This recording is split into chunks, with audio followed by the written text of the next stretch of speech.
Hello, my dear friends. It seems like it's been a long time since I've done these, but it's just that there's so much going on here, and I keep procrastinating, I think, but I'm just so steeped and busy. Excuse me, I've been detoxing myself. I've been trying to go on a watermelon navel orange fast for about the last couple of months, so it really kicked up some good stuff in me too. So that's all good stuff. We all go through it. We put it in, we have to take it out. We got to fix and clean up and, get our bodies in shape if you want to have fun on the planet while it's, while there's some years left here and stuff. But I want to go ahead and get right to these questions because I'm getting so far behind and I feel so bad about it. But at the same time, please know that if you have a serious problem or you're in pain or you're going through a symptom, you don't know what it is, hit the Facebook, call our clinic or the club here. I mean, there's all kinds of ways to get help for sure. And we've got people wanting to help people now, and it's just an incredible, great thing. It's very important that this all takes place that way, that we all work as one. And he just heal people up, keep it simple. The hardest thing I think you have is to keep it simple. Even though things seem to be tough and sometimes detox is ripping and tearing and stuff like this. For some of you, so dehydrated interstitially, that's around the cells, that, it just takes a while to hydrate, to get the kidneys back online, to get the adrenals up, to get your lymphatic system moving and hydrated. It just takes a while to do that. Some are luckier than others in their genes. Others have genetic weaknesses here and there in different tissues and stuff. But that's consciousness, To understand this whole thing is to also understand the spiritual side. I know for some of you that not important yet, but others very important, and really should be your key, because of all things that matter, you and your survival is the key to that all. I know sometimes we get not caring for ourselves well, and we don't take care of ourselves, we don't love ourselves, and then we have the other side, the narcissism, those that overlove themselves and put themselves above others, things like that. So you have both sides of that coin. Balance always key. In pure consciousness, there is no ego, there is no mind, and there is no emotions. Hard to describe what pure awareness, pure consciousness is, as opposed to creation. In other words, the difference between who the actor is and the actor being an actor. And it's just basically the same thing. It's once said that if an actor plays too many good roles, he forgets who he really is. And that's the problem. We're all good actors on the stage. But when it comes down to the final analysis, who's the actor? And so spend time alone and getting to know who the actor is here and enjoy your lives and be happy and, and help others be happy, because that's the only way you pass it on. And you're seeing it sprout up like beautiful wildflowers in the woods, but slow. All right, teeth Facebook page issue. Oh, this is Brianna. Many people on the Facebook page have been experiencing teeth becoming discolored or enamel loss since beginning your regimen. People are telling them that it is detox or bacterial waste that is causing this, but they don't believe that. They say it is not, and it's because of the fruit. I'm experiencing this myself, and I'm wondering what your view is on why this is happening. My teeth have been discolored near the top of the gum, and the whole tooth is discolored with a blue tint. Thank you, Bree. We've talked about this quite a bit, and so let's talk about this again, and I want to make sure that, first of all, our problem with fruit is that it's unripe a lot of times, and it's more acidic unripe. When you eat fruit, make sure it is as sweet as you can get it. As sweet as honey. The sweetness is the alkalization stage. So, try to seek the sweetest fruit that you can, no question. If you feel like you're real sensitive to that sort of thing, then you want to stay away from your acid fruits and stay in your subacids. Your subacids are always fairly alkaline. Grapes are always alkaline. So there's no leaching in that way. Acids always leach calcium. But I will tell you that most of you that are having teeth problems already have problems in those areas. But it's not the regimen, it's the food. And that's some of the problems. If you're doing pineapples and kiwis and all the acid fruits and your mouth is acidic, the problem with what we're doing is that we're doing this on top of acidosis. And there's no other way about it. So people are already highly acidic in your mouth. Get your pH papers. They're only like $10 or $15 for a roll. And check your saliva. And I always said, keep your saliva as alkaline as possible. You got to realize that you check it in the morning and check it throughout the day. You're looking at how the mucosa and how your saliva and how all that is. And most people are very acidic in that way. If you guys are losing your teeth with that, I would back away from that sort of thing and check my parathyroid glands, make sure I have parathyroid glands and everything's good in that way. You know, most people already have receding gums. This is all about acids. Acids do all of this. So you just have to watch your fruit. And the pineapples, if they're not ripe on a plant, I don't even recommend them. It's sad too, but plant-ripe pineapples extremely good. But for those that are having teeth problems, I've done plenty of citrus in my life without any problems in that way. But I make sure that I can't handle anything that's acidic anyway, hardly. I can do lemons a little bit, but I'm real sensitive to acids. And so I'm real cautionary in that way myself. So look for the best fruit that you can. You might do a little parathyroid or a little endocrine gland work along with the Bones formula and get some calcium back in there if you feel like that. Now check your parathyroid glands though and make sure, you know, because those with parathyroid weakness are going to have a hard time anyway, period. That's why you want that parathormone, you want that parathyroid up and working, because that's your teeth, that's your connective tissue, that's your skeletal tissue. And so there is a struggle with that way. So watch your teeth. Definitely use pH papers, and you can use baking soda. Remember, aluminum-free baking soda. They call that the fast-track alkalizer for cancer people and stuff like that. But to be honest with you, you know, there's nothing fast-track. Everything is getting the kidneys to filter, getting hydration, and hydration only happens when you're eating alkaline-rich foods, you know, alkaline-dominant foods. You can't hydrate eating meats and acid-forming foods, and that's your grains, your beans, your meats. That's almost everything else outside of fruits and vegetables, you know. The problem is all of this, you know, is the way we raise our fruits. If you go to the tropics, you'll have a lot better time and a lot better food sources in that way. And it's a sad thing because most of us can't get to the tropics, and so we have to rely on it. So if you're noticing anything like that with your teeth, you definitely want to go to your subacids and stay away from your acid fruit, because acid on top of acid is, you know, normally fruit probably shouldn't do anything. Even if it's a little acidic, you wouldn't notice a thing. But most people are very acidic already in their mouth.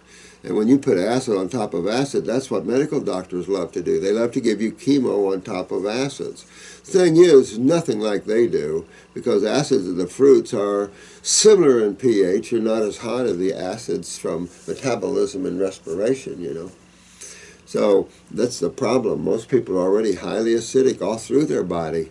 Dehydrated, calcium is being sucked out of them, absolutely. And that's why all of this is so important to learn. Now, however you choose to get your goals, for those that doesn't have to have a complete fruit diet, you can use your greens, I don't care. You can go back and forth. But if you want to dig deep into the body, you're only going to be able to do it with fruits and berries and melons. I would say have a variety of there, and rich berries as well. You know, you want rich, wholesome berries and fruits, whatever you can find out there that's as ripe as possible. Because I don't know what else to say other than being able to do that. If you have a parathyroid weakness, take a look at all the symptomatic or symptomology of parathyroid weakness. Bruising easy, depression for your ladies, probably a heavy, hard menses, pain, cramping, more cramping. Also more cramping when you walk for anyone. Definitely varicose veins, spider veins, petechia, which is bruising easy. All these sort of things like that are all parathyroid weakness. Connective tissue problems, skeletal problems, osteoporosis, osteopenia. Even though these are all result of acidosis, your body has to rebuild this. And if this is a process where you're constantly acidic, then it's near impossible for the body to rebuild tissue in an acid medium. You see that in scarring and adhesions and post-surgeries. You see it in so many areas to show you that acids are the problem and that you have to get remedy from that side of chemistry. So I wouldn't be eating on that side of chemistry dominantly. It's just not smart, whoever's recommending that. Watch your teeth. Keep your mouth washed out. If you're highly acidic in your mouth on top of the fruit, that's where it's going to really get you. So check your saliva frequently. Use baking soda and stuff like that. And let's see if we can't tag this so we know this video's there, because we've touched on this quite a bit. But thanks for the question, Brianna. I appreciate it, because you really want to watch out for those things.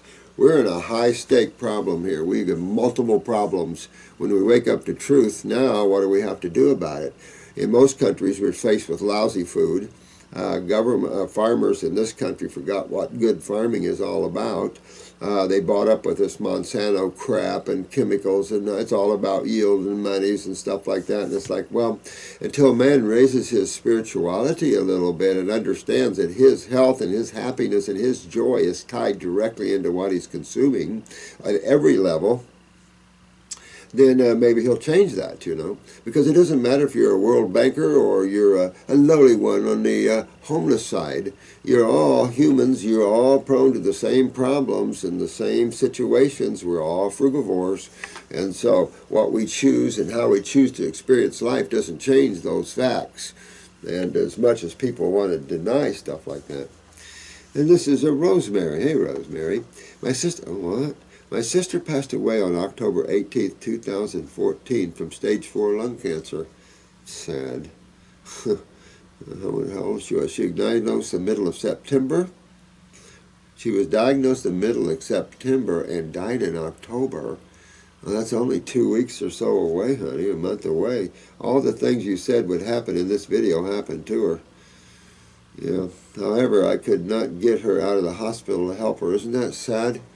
I know it. We see this all the time, and it just makes you want to throw up. And there's this one guy trying to honk on this one person, and they've got little small humps in the breast, about 3-4 millimeters, very small, very, very small. And I did see one oncologist kill a beautiful woman with the size of a pea. The tumor was the size of a pea.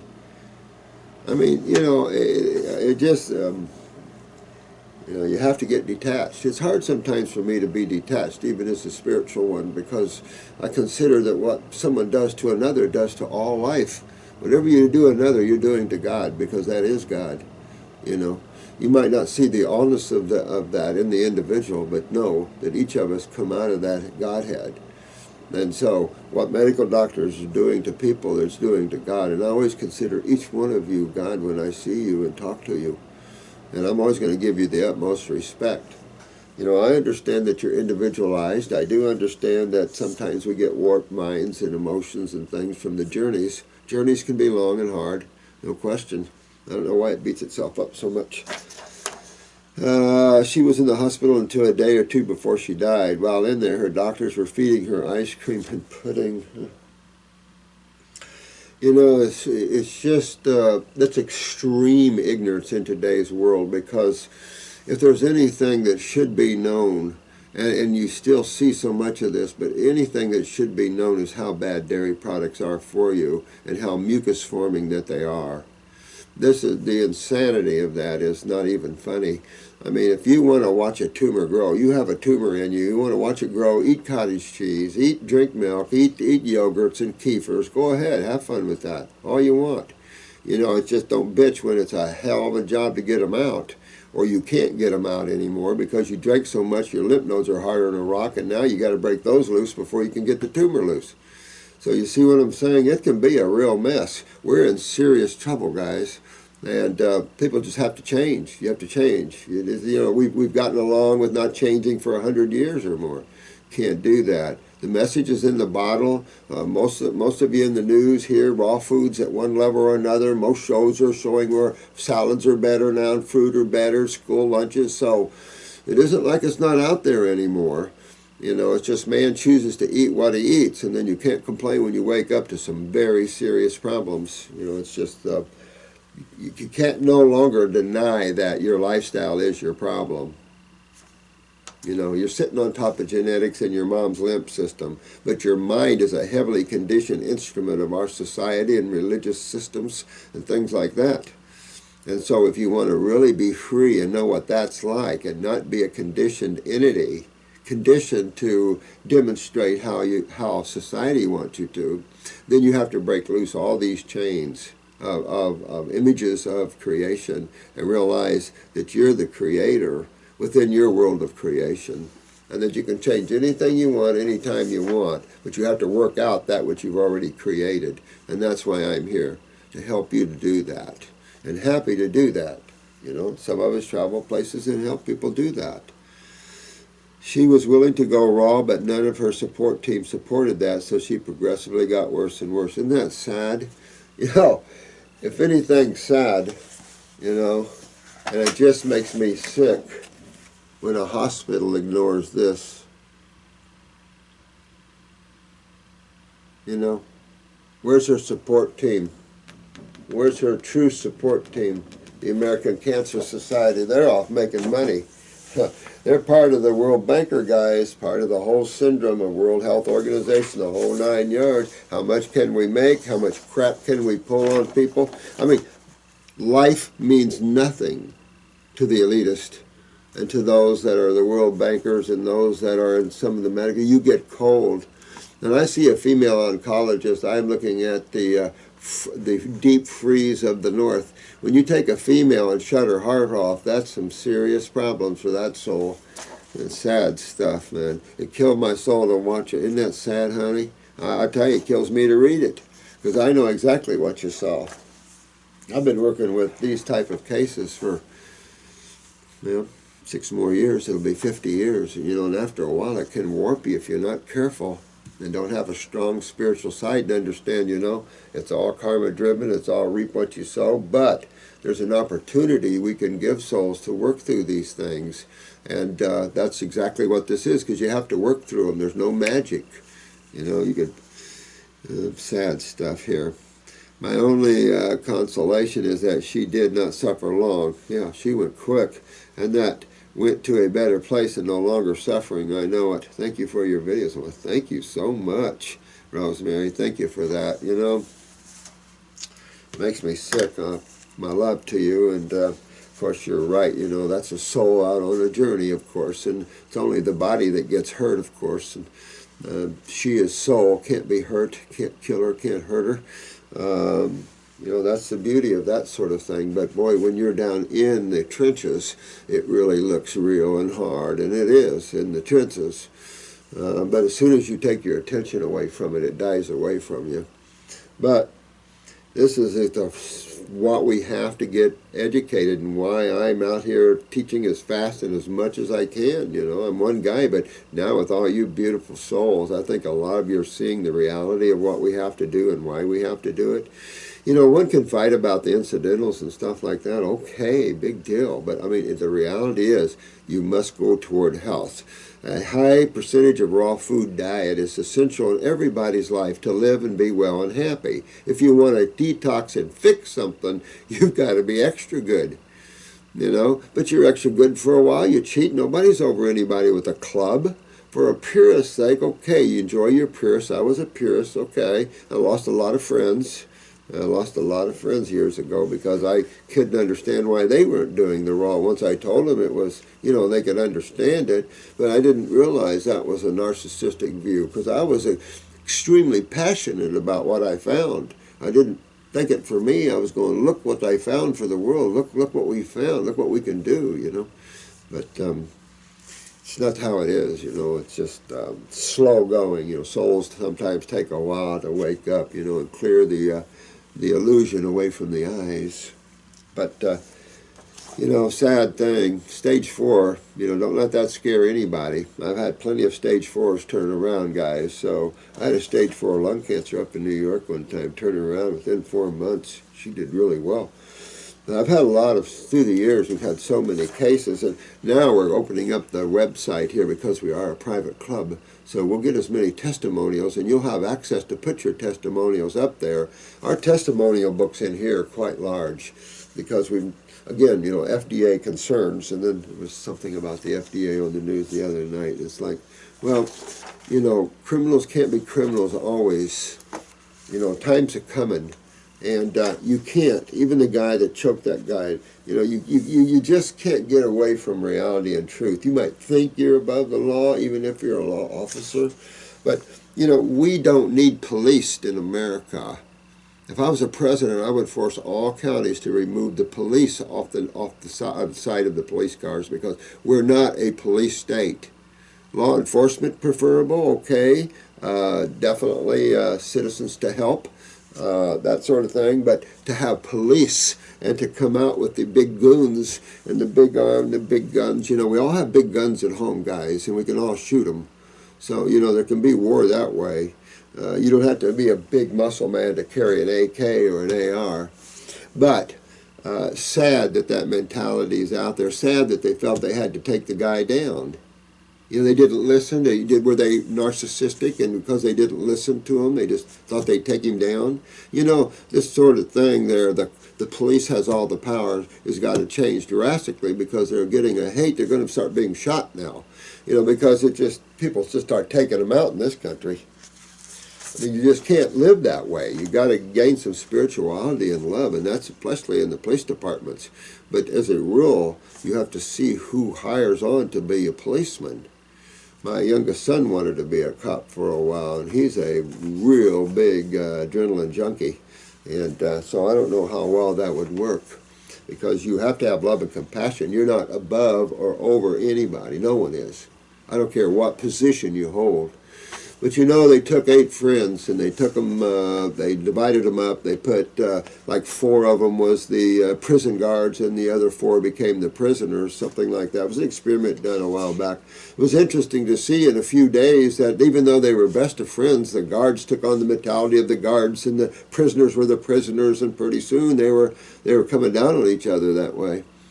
Interesting how man is so immature in his mind that he's willing to turn on a friend for the sake of drama. No, I have a question that I would really like Dr. Morse's view on. He doesn't necessarily have to address it on YouTube, but I would like to know his thoughts. I have a very sad spouse who has trouble or terrible toenail fungus and refuses to change her diet or other habits. He has sleep apnea and prostate issues. Do I need to be concerned? But his sexual fluids are reinfecting me? Could be. It could be, honey. He could have fungus in the seminal fluids, I would think, although I don't know how antiseptic that is. How much of the fungus, parasites, and all these creatures are in the fluid? Good question. Yeah, I think that's a good question. I'll tell you this. Sad when we have to get spouses that, yeah, we all have them, or have had them, and, or significant others, or whatever. And boy, the beauty of having a like-minded person as a good friend and a companion is something rare to be had. Too bad. The fun 2 people can have together, you know. Well, let's look at this. You know, when you have that much fungus in the toe and you have prostate problems, what's down? His kidneys and adrenals. He's not filtering. So because he's not filtering, his prostate's getting prostatitis. In other words, his lymph system's backing up around in his pelvic area and everywhere else.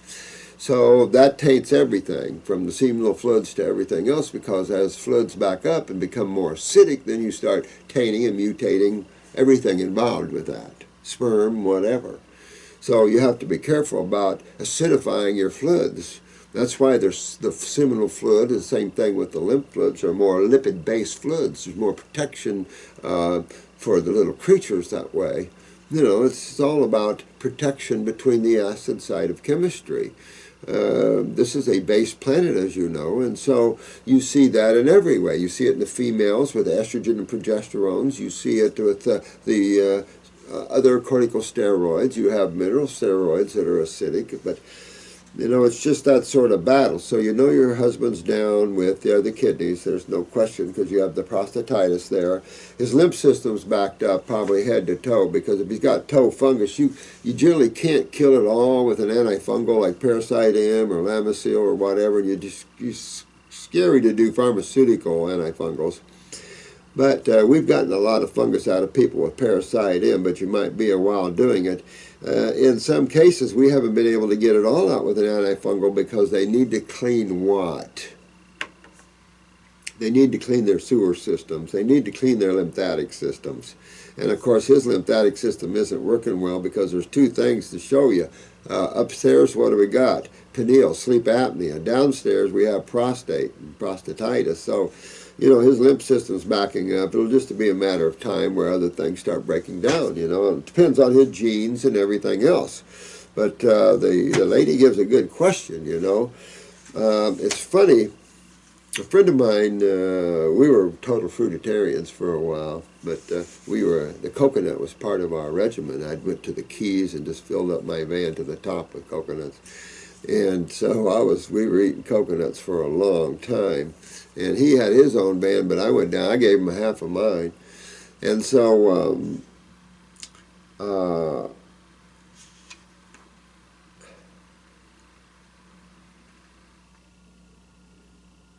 where was I going on that?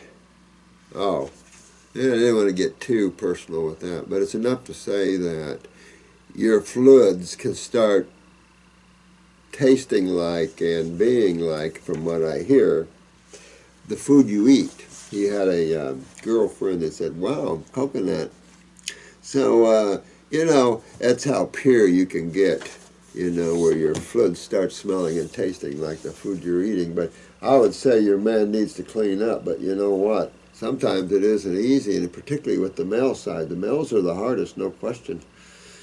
So I don't know what to tell you. I've had poor luck at some of these things changing the mates too. You just can't change anyone out there. You have to change yourself. And when your situation isn't compatible anymore, it's time to, thank you, it was fun. Time for me to go. That isn't easy. I'm keeping this one anonymous. I will let her know when you address her case. Okay. All right, Dr. Morse. I feel my case is rather complex and would like... I'll show this to Chris. That way Chris will know what to do here with it. Complex and would like your personal guidance. I have been sick for 2.5 years with Lyme and mercury poisoning and have extremely high levels of toxicity. Sulfur and very weak adrenals. Oh crap, you got it all. Yeah, I mean, if you got mercury, you've got sulfur. Lyme, you know what, just consider that a hodgepodge of everything. I have been, but I can tell you already, you're systemically backed up lymphatically. I mean, all you have to do is say Lyme or lupus or fibromyalgia, and those three things automatically is systemic acidosis. Systemic lymphatic problems, oftentimes major, and oftentimes with just what this lady says, sulfur. Remember we did the video telling you about Charles Goodyear and using sulfa drugs to harden his mass so it can become rubber? And so a lot of you guys have this sulfur in you and you're fighting to get it out. And of course, all the while it promotes all the fungal growth, heavy fungal growth in a person. And then, of course, it's all gastric distress with that, but also it shuts down the lymph system even more. So it is extreme systemic acidosis. It doesn't matter about viral loads, bacterial loads. Soon you guys will realize that. It doesn't matter about the creatures of life. It is the medium. It's the culturing medium. It's the terrain you're providing for the creatures of life. You can't change the creatures of life. You can't have little sanitary cleansers. I have to laugh at all this, where everybody's cleaning their hands everywhere they go and stuff. That's how they've got everybody fooled. You'll get yourself so away from natural immunity, it won't even be funny. And you want natural immunity, and you'll get it. Don't be afraid of God in life. Be afraid of what man has taught you. and what you've learned about health has been all wrong. You know, it's like American Earth. What we've been taught in anthropology is all wrong, and our histories is all wrong. Now we're starting to learn a lot more through artifacts and things like that they're discovering, and we're also learning that by the massive amount of deaths and the massive amount of people in serious conditions, what we shouldn't be doing. One, we shouldn't be treating our symptoms, and two, we shouldn't be eating the foods that create them. Okay? I have been trying to eat mainly fruits during the day for the past weeks. However, it seems to be worsening my adrenal fatigue further. I have already started the diet and currently taking herbs from Dr. Christopher's, but I want to start on yours soon. Yeah, I would. No offense to Dr. Christopher's, but, you know, those are no longer, to me, he had a good time in his day. I liked him a great deal, but not at the level you want. Also, talking about this, let's look at this lady right off. I don't need anything else to tell me what's wrong, do we? When anybody says Lyme, lupus, fibromyalgia, anything like that, any condition is an acid condition pretty much. You can't go wrong by switching your diet to a raw food diet, first of all, because that's essential. Nobody cooks their food before they eat it in the animal worlds. It's just obvious when you start understanding that we need energy and chemistry the way nature puts it together. Cooking destroys the energy and the chemistry the way it is synergistically bound for us by nature. So when we destroy that and then we complain because we don't feel good or we're sick and we wonder why, man didn't tell you that when you cook, you destroy, you alter, you agglomerate. You know, it's no difference than inside the body. You know, the more acidic you are, the more welding goes on, the more agglomeration, the more dehydration, the more you burn through your electrolytes. You know, same thing. The more you suck calcium out of teeth and bones and everything else. It's all about chemistry, totally. And so, but balanced chemistry. You know, we sometimes we say, oh, acids are bad.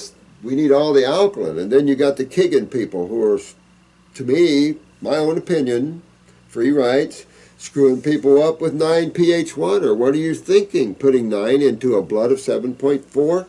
Not smart. And people are not feeling good. You must be very careful.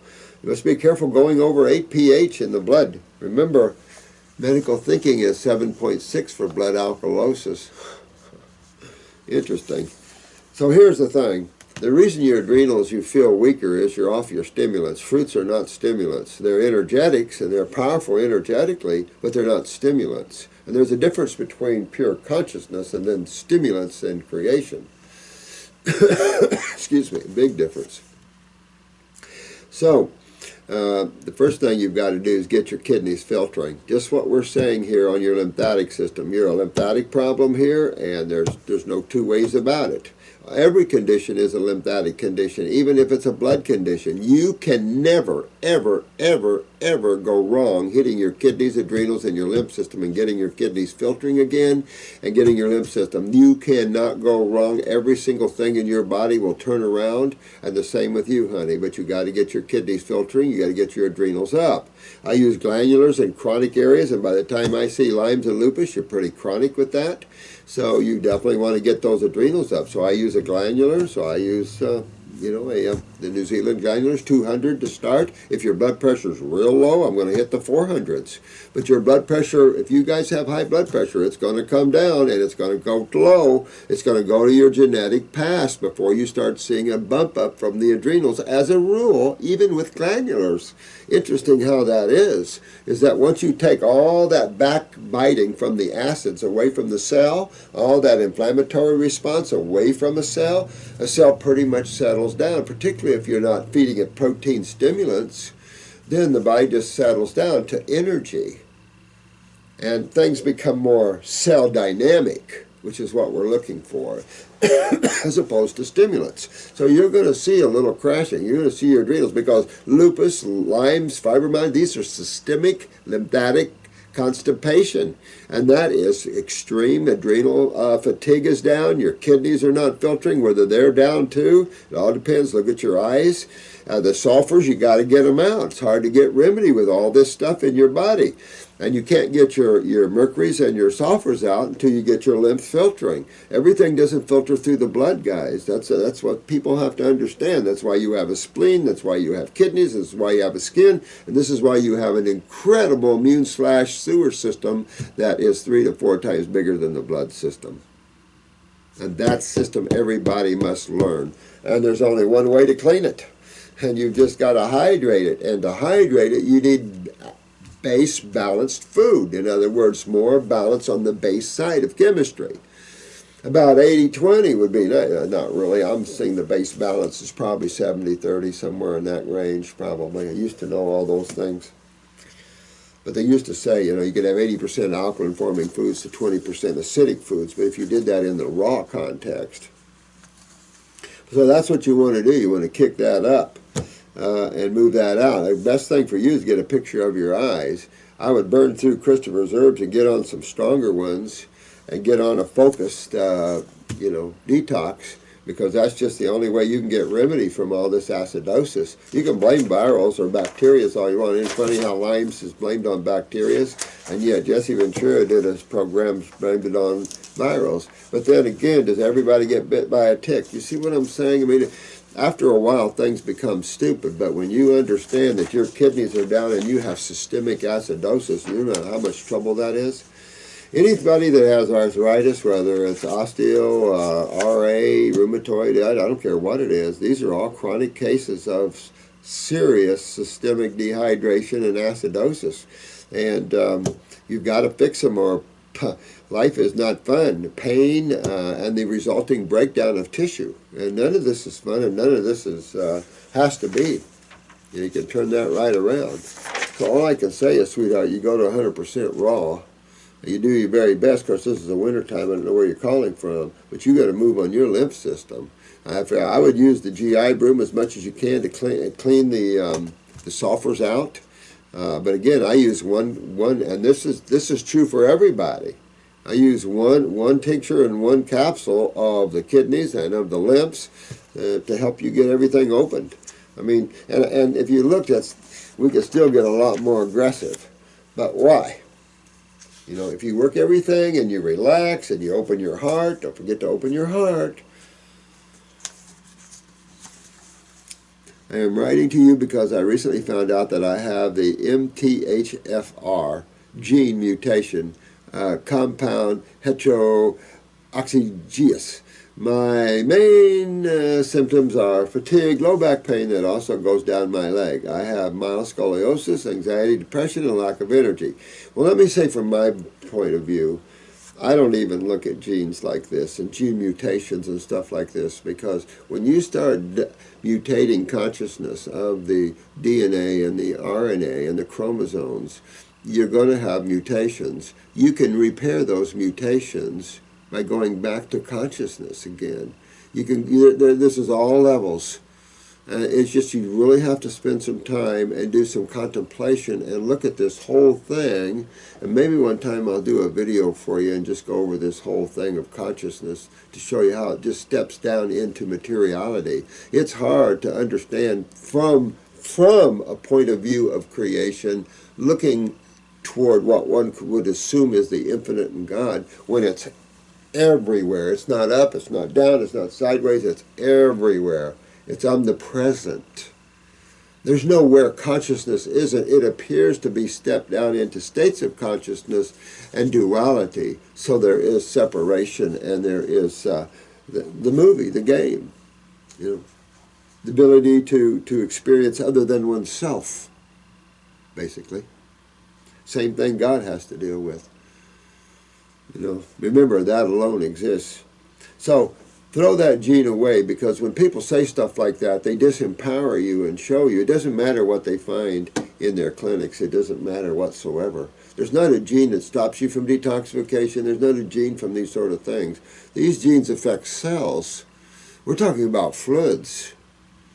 You know, they're talking about cells, the morphology of cells. That's the only genetic mutation you can have is within the cell, not the fluids. The fluids is what's breaking down and changing the cells.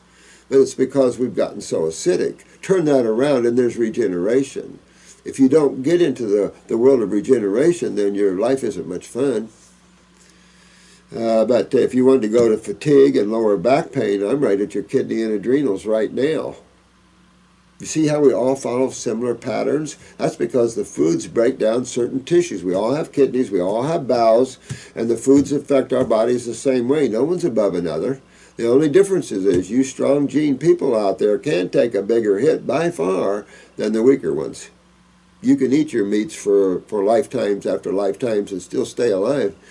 You know, the milks will get you eventually and things will get you eventually, but I have mild scoliosis. So what's happening is, of course, her lymph system's backed up. So she's seeing the classic acidosis, and of course the loss of calcium and the pull of the spine on the stronger side just shows where one kidney's stronger than the other. Anxiety, of course, is right into your adrenal glands. That goes right along with your fatigue and your lower back. Depression, of course, is another thing. You know, lack of energy and fatigue are all the same thing. But depression, that again, that's going to come, if that's full-fledged depression, that's going to come with low calcium, meaning your lymph system's probably backed up in your thyroid and parathyroid gland. So you got to fix your parathyroid. I'm also sensitive to cold weather and have cold hands and feet. So your thyroid and parathyroid's down. What you have to check to see is if your pituitary's down with it. Are you short? If this is a female, yes, this is a female, then you check your monthly cycles. Are they painful and hard? Are they on time? But a little pituitary work and a little thyroid parathyroid work would be appropriate. I'd probably do the excuse me. I'd probably do the pituitary, work on that for one bottle, 1 and 1 a.m., 1 p.m.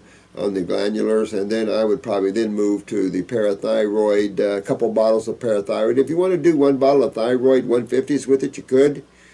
You could do the endocrine gland formula and see if that would just check them up just a little bit there. But you want to make sure that you work yourself out of depression and anxiety and get these tissues back online again. And these are your endocrine glands.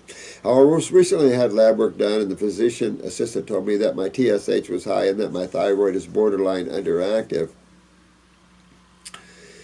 My TSH level, that's thyroid stimulating hormone levels, was 4.6. Yeah, I mean that could be, yeah, it could be that. I mean, on the outside, you could have a little hyperactive pituitary gland. You could. I mean, it doesn't all have to be the thyroid problem. Get your eyes, and you can tell a little more that way. Because if your sinuses is backed up, you can trip up and overstimulate your thyroid or your pituitary to overproduce TSH, which then would kick back down to the thyroid. But you would expect to see the thyroid kicking up more. It isn't always the thyroid is so weak that more TSH is needed to get it moving. And it's possible, but you have to look at all the avenues of that as well. You know, the pituitary side as well. You have to look at your height and other things to determine that.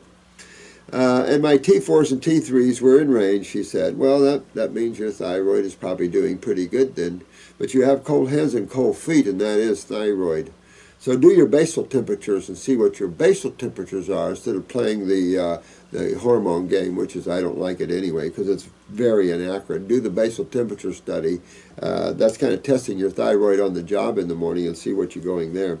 She suggested that I take Thyrotin, which is a herbal supplement. It contains iodine. I wouldn't get it at all mixed in with iodine. Taking any iodine as an isolate, no way in hell. You really run the risk, especially with the adrenals down and the lymph down. You really run the risk of holding that iodine and hyperstimulating the thyroid even more.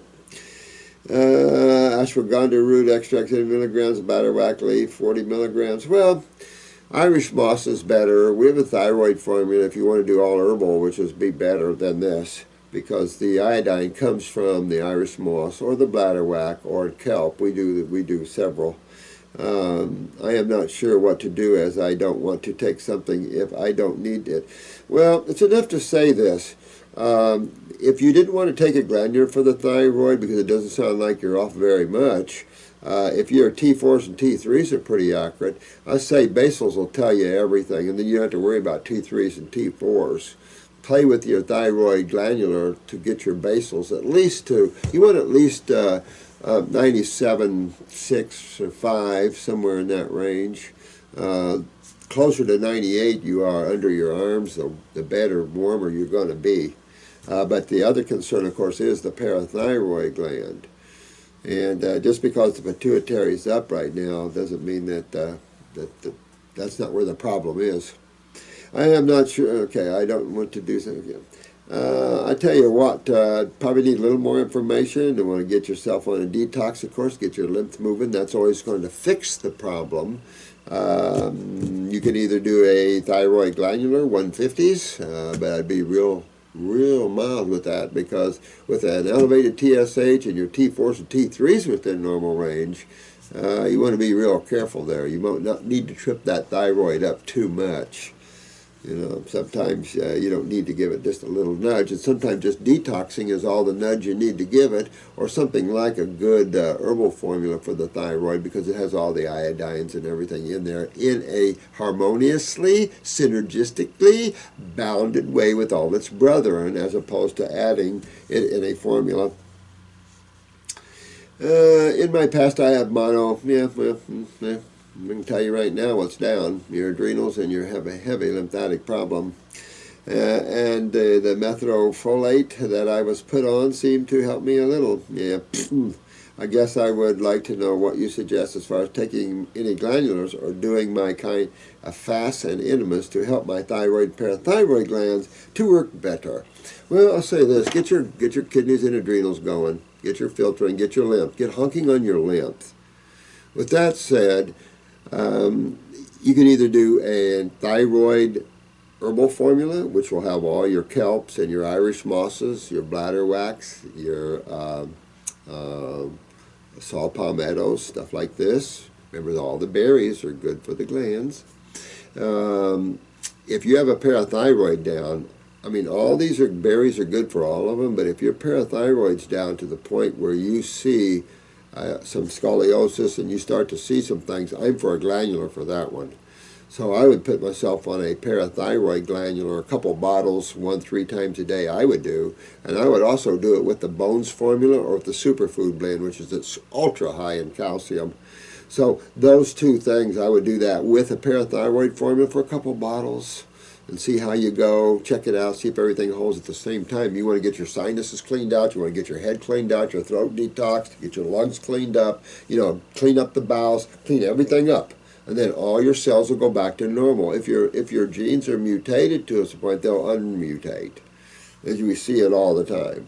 But if you live in this gene world, because they don't know anything else, that's all they know. They have to blame it on something that doesn't sound ridiculous, like autoimmune anymore, and it's all in your head things. I was thinking to go in a lemon water cleanse. I was thinking that's pretty thinking good. Just not sure how long and what the time frame would be for me to reverse the damage and heal from these things. Well, you know, you can't think in those ways, I don't think. I think the best way is that you live moment to moment, enjoy every moment, and you make a lifestyle change. For a while you're going on a detoxification, so that means you dig a little deeper with the fruits and the berries. Outside of that, if you weren't, you could have a big salad a day. One big salad a day is plenty for anybody, you know. So you could do that, but till then you want to fast and detoxify, stuff like that. More the better. Have fun with that. Learn all about it and have fun. It's simple, it's easy. You know what? You've got Stanley Burroughs 10 days. I mean, who cares who created? I mean, the lemon juice fast was created long before Stanley Burroughs, but he just happened to be popularized it, the master cleanser fast, so to speak. But it doesn't matter. If you do 3 days, I'm happy. If you can do the 10 days, I'm happier. If you can do 20, good luck. 20 is about the time you feel like you become a lemon. And then, but the grapes, we've done plenty of 40-day fasts on grapes. Plenty. So you play with that. You know, and you dig in, you look at your eyes, you see where your eyes are. I hope I have enough information if you're on there. for eye pictures to show you your eyes. MTHFR, you know, I would throw that out of my mind. Not worth putting that in there because nothing you can do about it. Only by making your cells healthy can you reverse any type of genetic weakness, period. Is the only way. And to do that, you have to be on a living food diet. Cooked foods kill. I mean, they're dead. You can't have a sense of robustness and vigor and vitality if you're eating cooked dead food. I mean, I don't see where one would. And then all the milks and the meats and the stuff, that's just the top of the bad stuff. You know, and some people just have to have it. You know, they think they do. That's because their lives are shallow in that way. You know, when you get happy with yourselves, your life quits being so shallow. You're the one that's the key. You're always the one that's the key, people. But the human consciousness is interesting, to say the least. Hard to work with, and about the hardest I've known, because it's just so opinionated and everything else. And it's like facts are right there in front of everybody's eyes, you know. It's funny, guys. Truth is always around you. Truth is everywhere, and it's always here. Truth didn't just arrive here at the planet. It's always been here. But do you have the ability to see it? That's the question. It isn't that it exposes itself to you. It's, are you ready to see it and to know it? Some people are not ready for it. Their game isn't over with yet. And a lot of you are ready for the truth. And so there's levels of truth. How much truth can you take? That's the question. Now, you know, when you start digging into God consciousness and digging into these higher realms, that becomes a real big question for me, is how much truth do you think you can handle? Because it can get pretty out there. You know, I mean, we're keeping it pretty civil, I think. But it's enough to say that you can see truth at any given time as soon as you stop thinking. The mind is what keeps you from truth, because it's a conditioned instrument. Thoughts are conditioned instruments. You know, you can't have pure thoughts. Are glandulars only effective when taken eating 100% raw or fasting? No, not at all. Glandulars are effective at any level. I also have heard you mention cases of people with scoliosis and short people that have taken parathyroid glandulars and have grown in height. Well, for short people it would be pituitary, honey. The parathyroid is for scoliosis, connective tissue weaknesses, osteoporosis, things like this, where you're losing or deteriorating the skeletal system or connective tissue. For the height and growth factors, that's the pituitary. Do you think that is possible for me? I am 22 years young. Wow, 22 years young. I say, yeah, you want to get your health now. But don't be careful how you jump all over that thyroid, parathyroid. Depends where you are. Check your basals to see how low you are there. Huh? Also, is there a way to heal this MTHFR mutation so I don't have to take this? You know what? This is just my opinion. My First Amendment rights, and I have my opinion. I wouldn't take anything, and I wouldn't buy into it. Period. That's a level that not even medical doctors have the ability to tell you. And when they start getting into these levels, I have to just kick back and say, you know what? It's a never-ending story with these guys. You'll be so much better off if you throw that out of your mind. That's going to be hard now because he just conditioned your mind to believe that. And I would throw that way out and not even give it a thought, because there's not a dang thing you can do about anything like that except for this focus. And this is the only focus that regenerates genetics. And it's the only thing you can realize is that God regenerates, that in creation you have duality. You have regeneration and you have degeneration. And that's at all levels. And so what regenerates and what degenerates? Well, energy and consciousness and life regenerates. Death, darkness degenerates. Okay? So when you look at the planet, you see such an awesome place, and you realize that whoever the master chemist was, we've insulted him considerably. So we have to quit insulting the master chemist and quit getting off our high horses of egotism to think we know anything about chemistry. I'm the first to tell you I don't. And I've studied as much as I can, I think. But the more I study, the less I know. And that's why I decided years ago to quit studying other people's works, because it was ridiculous. You know, you've got to be able to see truth for what it is. And you can if you elevate your awareness. If you quit letting your thoughts get in the way of your awareness. Learn those subtle differences, that awareness is not thoughts. That there are two different things. And that the awareness that behind your thoughts, the awareness that's behind your emotions, the awareness that's behind these physical eyes is the real you. That's the real you. That is pure consciousness. And when you tap into that, you're feeding that higher energetic level of awareness to cells. They will re-mutate back to levels beyond their genetic passes. Absolutely. If anything, we've shown you some cases of incredibleness to show you that.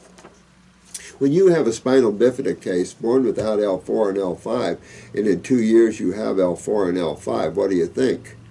Think you can regenerate some little gene? So I wouldn't even buy into their thinking in that realm, because I don't think they're smart enough to get into that realm. No offense to the researchers, because I think you're pretty smart cookies, but you don't realize what's mutating the cell and how simple it is to regenerate that cell, RNA and DNA and chromosomes as well. You can redo these things, but you can't with the mindset of our research levels at this level right now. You have to step outside the box, which is what we're doing. And you don't need research to help you do that, because that's just ridiculous. I know this can cause birth defects if women become pregnant. If and when I ever decide to have children, I wouldn't want this to happen. I wouldn't even give that a thought. I would head off to Wellville. Make everything you do and think for the health of it. And then in about a year have children. You'll be fine. But go into your glands, get your kidneys filtered. At 22, you know you've got real kidney and adrenal problems. You know that. You know you're going to have lymphatic problems. Just how much? At 22, the bowels isn't real good either, I'm telling you. Depends your genetics, but most people's GI tracts are a holy mess. And then it just goes down from there. The nervous systems are weak. I mean, it just goes on and on and on. I would focus on that. Focus on your weaknesses and your genetics and your lymph system. Forget about genes, and you'll wake up in a much higher level thinker. If not, they'll ravish you and make you take chemicals that could even damage the DNA. You know, you don't take anything chemical. When you buy into crap like what they're saying, it's just bull crap. Get into your glands, get your glands working, get everything working and on, and get them healthy. My take. Doctor suggested taking the methylfolate, and it would not cause any abnormalities. You know what? Do you actually believe and buy into stuff like that? If you buy in or believe any of these medical doctors that say crap like this, shame on you. Because these guys can't cure anything, let alone say something like this. You know, when they start curing all these advanced cases like you guys are doing, then maybe I'll listen to them and they'll have something to say. But when they're the #1 killer of humans, I don't have a lot to listen for, because there's nothing that they say makes sense. And we're demonstrating the opposite side here. So thank you for taking any time, Lynette. Thank you so much, sweetheart. Okay, dear Dr. Morris and Company, I'm not sure who I'm currently addressing, but this is Dr. Morris. But for all purposes, I'll talk as though I'm speaking to the man. I was recently giving the Detox Miracle Source book by my ophthalmologist, huh? Wow. Also, a relative, when I told him my symptoms and why I had to take a semester off of college to recover, I've been to a new primary doc, a neurologist, the neuro-ophthalmologist, and the ER. Whoa! Tongue twisters.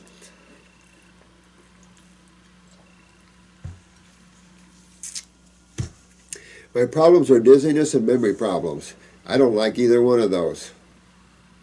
Yeah, that's the first thing right off. I don't like either one of those, my friend. Holy crap. Loss of sense of self, lack of special or something, awareness, Oh, spatial awareness, pressure behind the eyes, tired eyes. They couldn't tell you what's causing all this. My symptoms seem to have come to a summation this summer. Well, your ophthalmologist should have told you, especially if they handed you my book, because this is obvious, and this is a bit of a problem for you, and you want to deal with this problem big time, because nothing ever good comes with this problem. And if you have real big adrenals and myelin sheath weakness, you have too many nerve rings, you got the setup for MS coming here, man, or some neurological component of that. So you want to be real careful here. Where's the dizziness coming from? Cerebellum, not good. And then your ophthalmologist can tell you where the pressure's coming from or something, and you know it's not blood pressure, it's lymph pressure, the worst kind of pressure, because it's an acid pressure. So this isn't good. Everything here is not good. Tired eyes, you're losing your central nervous system here. This isn't good. I don't like any one of these things. Memory problems, loss of sense of self, pressure behind the eyes, tired eyes, and you can get into dry eyes. And then you get into the MACDs, the wrinkled retinas, the detachments. I mean, you're just going on. But is that, wait, that's just the eyes. You still got the CNS in there, the central nervous system. I mean, it's just on and on and on, my friend. You need to clean up your body big time. Go way back down to the kidneys and adrenals and get into your bowels. You hit your GI tract and your kidneys and adrenals hard and get everybody filtering and cleaning. You know, that's all the lymphatic and digestive systems, and that's all tied all the way up the esophagus and all the way up into the head area. Get those sinuses draining. Ear candle those ears. Chew on a little bit of horseradish root. I don't care. Whatever you need to get everything opened up and draining. Because you start holding, you'll end up with those head pressures like everyone's getting, and there you don't want it. You might as well go buy you a Colt 45, because some of these head pressures are insane. And there's only so fast we can pull them out. Another thing, work on those neurolymphatic points going down your spine, on your back. You work them down the front as well, but you work them down the back. And get that neurolymphatic system, get that draining, get yourself moving and draining, get your kidneys filtering, because nothing you said so far is good. All right, that has anything good that has in the future for you. Okay. I have a history of bowel problems, acid reflux. I thought so. I mean, you really got your head sitting right down on a chronic GI tract, man, and you've got to get that cleaned up, and you've got to get your kidneys filtering and your adrenals up. All right, so that's going to increase your myelin sheaths. That's going to increase your autonomic. Of course, your stomach reflects right up in the parasympathetic, right in the cerebellum as well. So if you want to help kickback inflammation from the stomach to the head, you got to clean up the gut. Well, that's the GI tract. So you really got to get in there and get those tissues cleaned up. Boy, this is really important that you do this. And if this acid reflux is an interstitial acid reflux, that's the worst one. That's burn, baby, burn. That's interstitial burns. That's nothing ever good, because the next thing is the mutation of the cell then. You could hit the pancreas and the liver gallbladder. You're going to anyway on our detox. I hit you for about a month and a half on a liver gallbladder formula. That'll pick up your skin and pick up your pancreas as well. If you have a pancreatic weakness, you can work on that. Hiatal hernia. See, you're very lymphatic up. This is the lymphatic problem, where you have a swelling of the esophageal wall, constipation, more weak nervous system, low peristalsis. You can have malabsorption in there with that. With this backed up all the way in the head like this, the probability, my friend, of malabsorption is serious here, meaning that your lipid transport would be low, and everything just now start to crash and burn on you. You'll be burning your adrenal corticosteroids, but wait, they're down. See what I'm saying? So here comes cholesterol at your rescue, and then here comes the leaching of calcium. See what I'm saying? And so now you're walking down a dangerous road in every way possible. I've been in and out of middle school with stomach pain, and now I seem to be having a lot of memory, balance, ringing in my ears, and neurological problem. Now, you don't need a neurologist who doesn't know what the hell they're talking about. I mean, that'll only mess you up. This is easy for you to understand what it is. Upper circuit brain and nerve pronto, and stay on those for several months. At the same time, you get after that GI tract with stomach and bowels, lymphatic capsules, GI brooms, you get those kidneys filtering, get on 2 kidney forms. You see where I'm going with this? And you go, because this is one case. My mother has Meniere's disease, thyroid problems, and some memory problems. Well, This is real important for you. You know what? You really, who am I talking to here? Oh, Jonathan. Jonathan, listen, my friend, don't sit on this one. This is not one to sit on. My ophthalmologist relative actually listened to all my symptoms and my past illness especially, unlike many other men. Sounds like a nice guy. And I'll tell you, if he gave you my book, you'd pat him on the back, because you really need to get into this and get this done, and all this will come out of you and be okay. If not, it's just where you're going isn't good. It just isn't good, man. You know what? Alzheimer's, dementia, and younger people, stuff like this. Unlike many other medical doctors that theorized that my previous digestive orders and my diet may play a bigger role in my eye and head problems, he was right. He had been very interested in iridology since the thousands of patients he sees seem to all have specifically placed markings that are correlated with what are seen in iridology. No, absolutely. I mean, iridology isn't just some voodoo stuff. Iridology has had a lot of high-level practitioners, and of course discovered by a surgeon. So it's had a lot of high-level thinkers involved in it. Dr. Jensen was no dummy, to say the least. Any man that wrote 57 books and achieved what this man achieved, no dummy. And the same thing with Lindlar. The Lindlar was no dummy. You know, there was a lot of homeopathic physicians or pretty aces out there that were involved in iridology. So, you know, every science can grow. Every science can grow. And then every science can have bullshit added to it, too. Stuff that isn't true. He had purchased your book, and without speaking for him, he had generally agreed with what you had written and the general consensus of dietary importance. In my current condition, I couldn't read the book in full, but instead got the gist of it. Well, just get on the YouTube, man. You got a lot of YouTube videos here for you. And this is, let me again emphasize the importance of you hitting this one, okay? I'm currently writing to you after 3 weeks on now a vegan diet. I've been slowly transitioning into raw fruit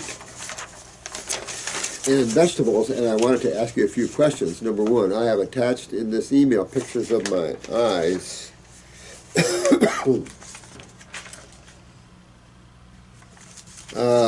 Well, you know what?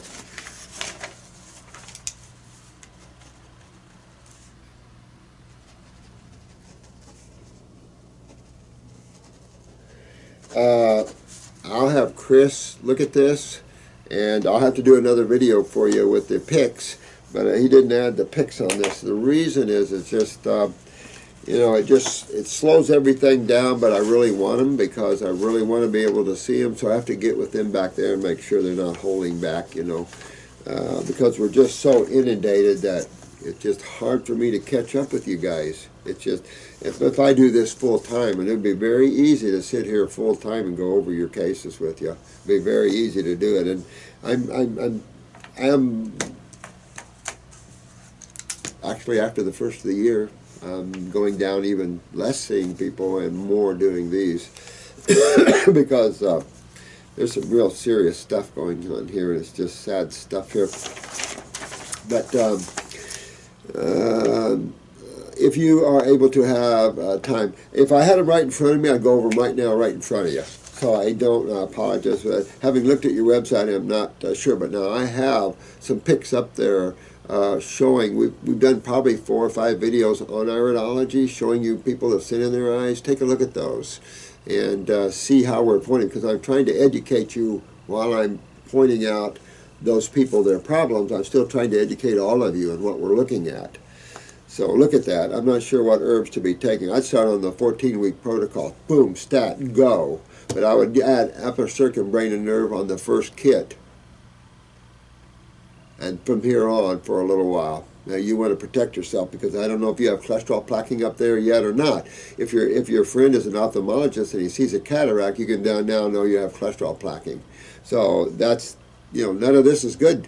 Like I'm saying, none of this is good, and you've got a good friend, an ophthalmologist, and I'd get moving. God doesn't, you know, this is how God works. He sends a message in a bottle sometimes. I think it's so cool. I'm currently low on money, being a college student. Well, I'll talk to Jen B and see what she can do to help you, but I will tell you, what you got here, you can't ignore. So whatever abbreviated form of this we can work with you with, man, let me tell you, you got to do it, because with what you got here, this isn't something to play around with, because you won't have a job later on to worry about, because you won't even remember how to think. I'm serious. This is how bad these things are, and I'm not joking one little bit with you. I don't care how old you are, how young you are. These are serious problems here. And when you let these things go, then you need your friend. And that's not good. You need an ophthalmologist. And then it just gets worse and worse and worse, you know it. Vision is everything. So you need to focus on this a little bit, however you do it. And I'll help you as much as we can here. We have people willing to help a little bit now. So it's something you want to focus on, because take my word for it, if you do anything, that you don't want to mess with this. I've been having some odd detox symptoms like rashes on the backs of my hands, dilated eyes. I'm not surprised, as you know, I have some hairy ones, goosebumps, flu-like symptoms, that's for sure. And on the 4th day of my diet, I had a repressed night tremor from my younger years resurface. Look at that. See, this is it, and see, you never got rid of it properly. So what you're doing, what you're going back is you're seeing, just like you learn in detoxification, you're going back and seeing your old haunts. And I'll tell you, just let them come forth and let them go away.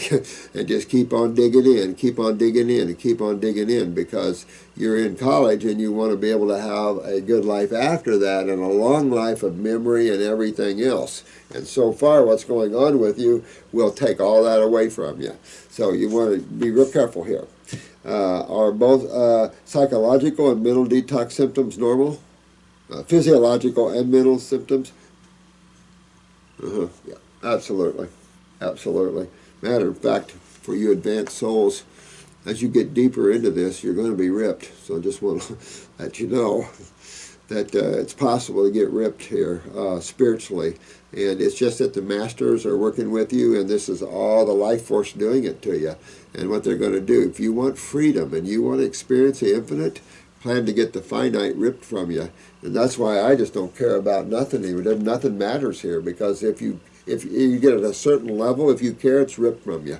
And you just don't care anymore, because you don't want to care anymore. It doesn't matter anymore. This is just creation, birth, life, and death. One day it's good, one day it's not.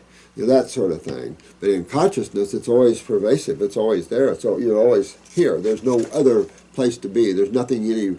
I mean, there's deeper aspects of it, no question, but it doesn't have the same bite as being lost.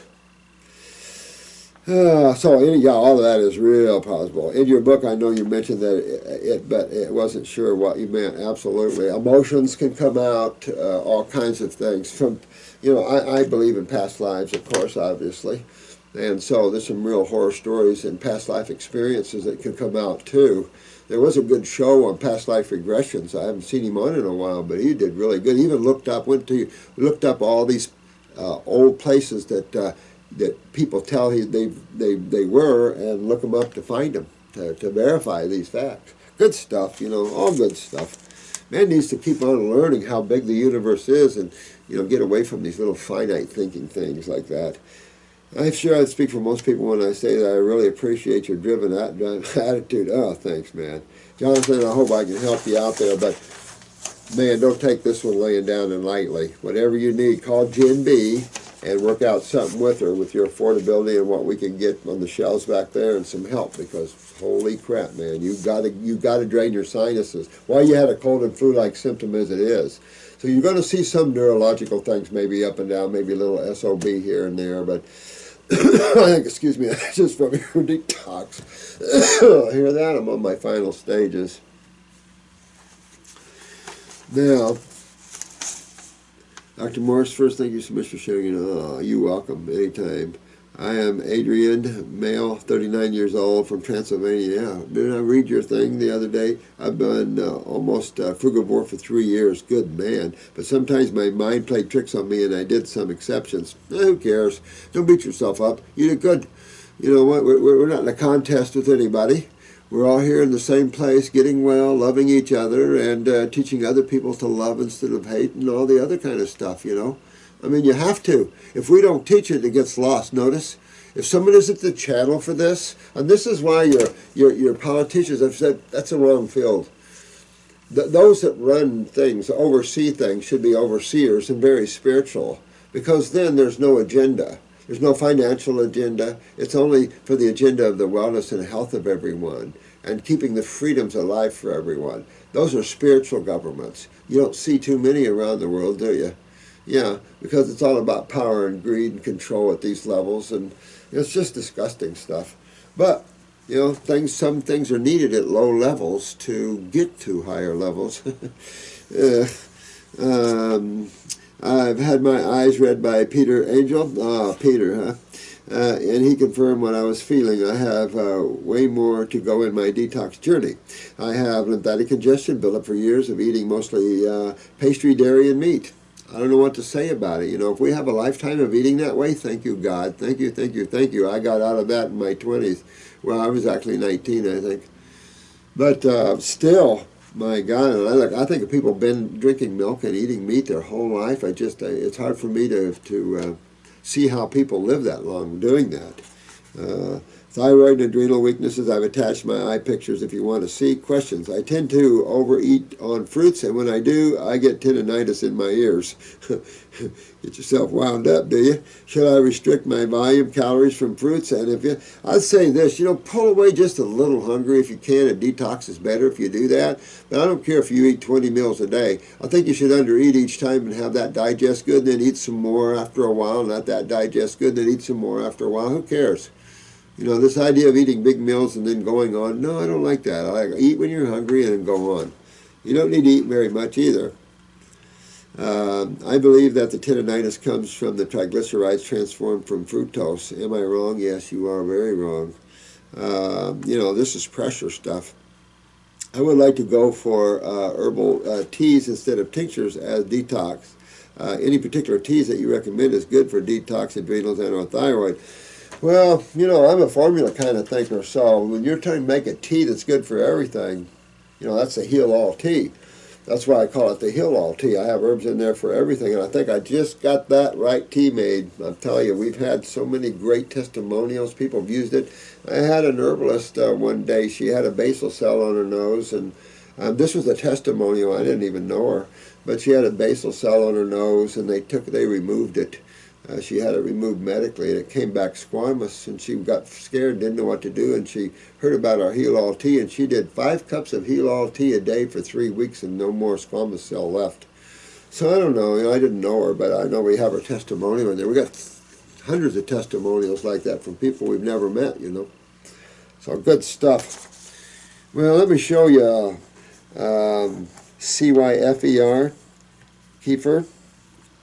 Maybe, I don't know if I pronounced that correctly, but let me show you his eyes. This is the left eye. And this is his right eye. Now, as far as I can tell, I need a little bit better light in here, but as far as I can tell, these look like blue eyes. They could be really light brown, but I'd have to see a much closer picture, a much more clear picture to see this. Definitely chronic bowels, all the brown and the dark brown around the pupils, chronic bowels. See how you get dark brown around the pupil and then the light brown? See how that is?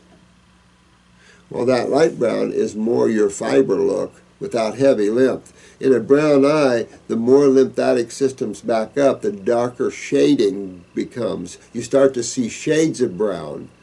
With the blue eyes, you can get shades of blue, but generally you start to see the white and then the yellowing and then the brown comes in the chronic stages and stuff. Skin big time. I mean, you're not moving your lymph well.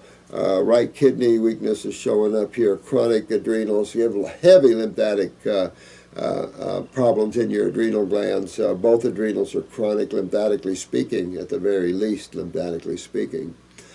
Pretty good genes here, though, but a real chronic bowel look out here. Could be having some pituitary takes. Your thyroid is chronically backed up lymphatically. Don't see too many genetic weaknesses, perhaps a little in the left lobes, but on the right lobes, you just chronic lymph backed up. So it's just suppressing the function of that. You know, you can see some sore throats coming and stuff like that. Groin, right groin, very backed up lymphatically and weak, so be careful with that. Appears to be probably hip and pancreas. Some right hip and some pancreatic weaknesses there. Could infiltrate that right testicle if you're not careful. Also clean out the gallbladder liver if I was you.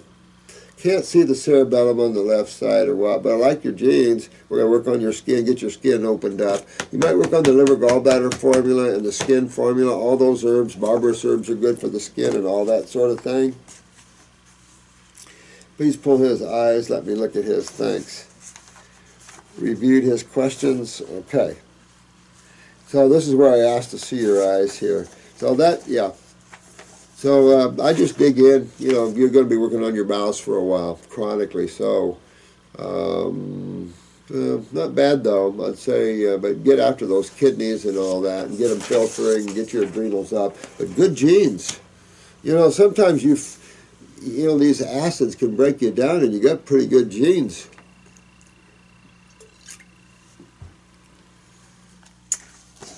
Eye photos you spoke about in your video. And this is Steve. Thanks for showing the before and after photos. Oh, you're welcome. Wasn't that interesting? Oh, that dude and his wife was just in here. They're old-time clients of mine, and they just happened to be in here seeing Marcy. And it was a good picture to show you. He's been a long-time fruitarian, 3 years. That's pretty dang good, you know. Some of these guys around here have been doing real good. I've been seeing people, of course, for a lot of years locally. You ask about the attached photos in your Q&A. These are the eye photos of my mother at 48 and 82 years old. My mother at 48 and 82. I'm sure you will see changes between the two sets of photos that I can't quite differentiate. Also, the color on the old photos are not true to what they actually were. Yeah, and that's the problem with not having true color eyes and everything. But you can certainly see the photo, the spots and lines, etc. I can't believe that she saved these photos since 1978. Isn't that something? Yeah, good woman probably would. When I took her to an iridologist here in Colorado, she has never really changed her diet after all these years. High meat, low fruits and veggies. But even today at 82, she takes no medications and has no chronic diseases. Isn't that pretty cool? Oh, wow, you did a good job here. Okay, so let's look at these for you guys. I don't have Drew or anybody to help me, so I apologize. I'm going to have to turn it around to read it. But to show you, this looks like, let's see, the top one looks like the old ones at 48 years old, and the bottom ones here at 82. The one thing that steps out I can show you real quick here is the pupil. See this thick white in this pupil here? She has extreme cataracts here. These are heavy-duty cataracts, so this is cholesterol plaquing. You don't see it here at 48. Now, yeah, I mean, if you studied these two and looked at them, I'll say that she's had a lot of lymphatic problems for a lot of years. The impressive thing here, though, is I don't see a lot of heavy cholesterol plaquing up in the brain, just in the eyes. I don't see a cholesterol ring around the outside halo, which you would tend to see here. I'd say, no, there's not a lot of changes in these years. In terms, she probably wasn't much of a milk drinker or whatever. In some cases, her bronchial trunk looked a little better. But hard to tell, like you say, when these colors are off. You see all the iodine she has in her, all those red spots are iodine deposits. So someone gave her iodine back then. She had them when she was 48, but back then they treated with mercurochromate methylate a lot. She's had malabsorption for a lot of years. You can really see that. But here's a strong constitution lady. Probably why she's living so well at 82. But this lymph system is a mess. She, again, malabsorption, heavy lymph in the bowels. Her iodine, she has a thyroid, parathyroid weakness big time here. and her thyroid's not taking the iodine up, plus probably too much. And then her lymph system's so backed up, it's not moving any of it out. That's some bronchial trunks. I'd strengthen her heart up a little bit. She has a little bit of a genetic heart here. Matter of fact, there looked like some improvement in the heart area. It looked like there was some kind of chemical in there back when she was 48. Looks a little better. Still weakness there, though. Yeah, she's had some lymph nodes swollen for a long, long time. Scary, you know. But here's a good gene woman. There's no reason this lady can't get her health back at 82 and go right on up to 100. Her left kidney is the weakest, but she has bilateral kidney weakness, a lot of inflammation in the knees and hips. But still, you got a good mom there, but real bad cataracts, looks like to me. I mean, I'm not an ophthalmologist, but her sinuses and head are very impacted. So thank God she has strong genes, because this can lead to where'd I park the car? But with that said, she needs to drain her head out real bad. She's loaded up in there, and that just is Alzheimer's, dementia, and all that stuff. I mean, her lymph system's a mess. She has blue eyes, obviously, but they're far from all blue. But good genes and all that. Pretty good. Thanks for the lookup. I love to see stuff like that, you know.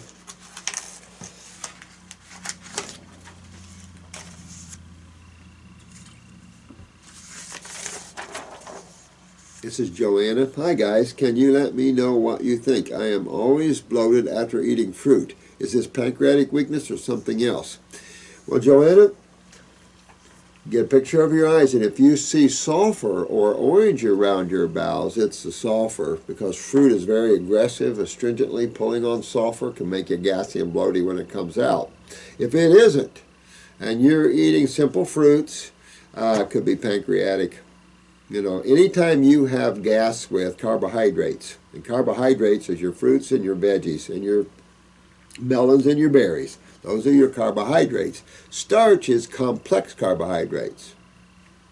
Everybody says stay away from carbs. See, there's another illusionary, you know, idea, concept, or whatever, propaganda or whatever. You can't stay away from carbohydrates or death is imminent. No carbon, no life.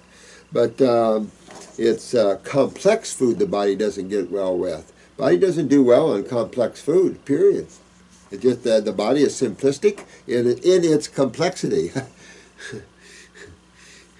To say the very least, I understand a fraction of its complexity. Nano, sub-nanos, and you can keep on going. But I would pull my eye, sweetheart, and take a look and see if you have any sulfur in there, but it wouldn't hurt to take the pancreatic formula. I do the capsules and do about a month of those, but I would chew more with my mouth and swallow to keep away from that gassy, bloaty.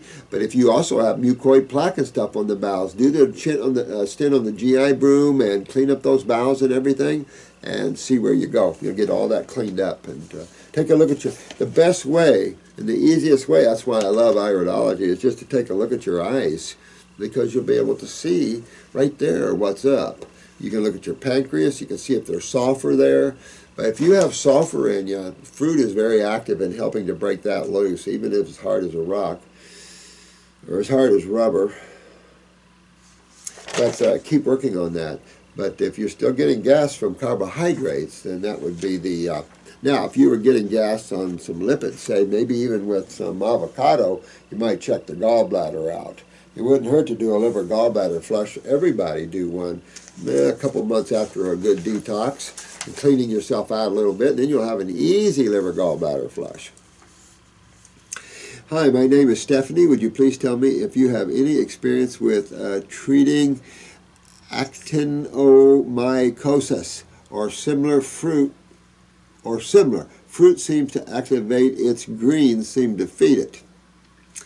I'd have to see what that is. I forgot what that is. I'd have to find out what that is, Stephanie. I don't... you got some problems with your muscles or inflammation in that results? Excuse me. I'll put it this way. I'll look it up and then I'll...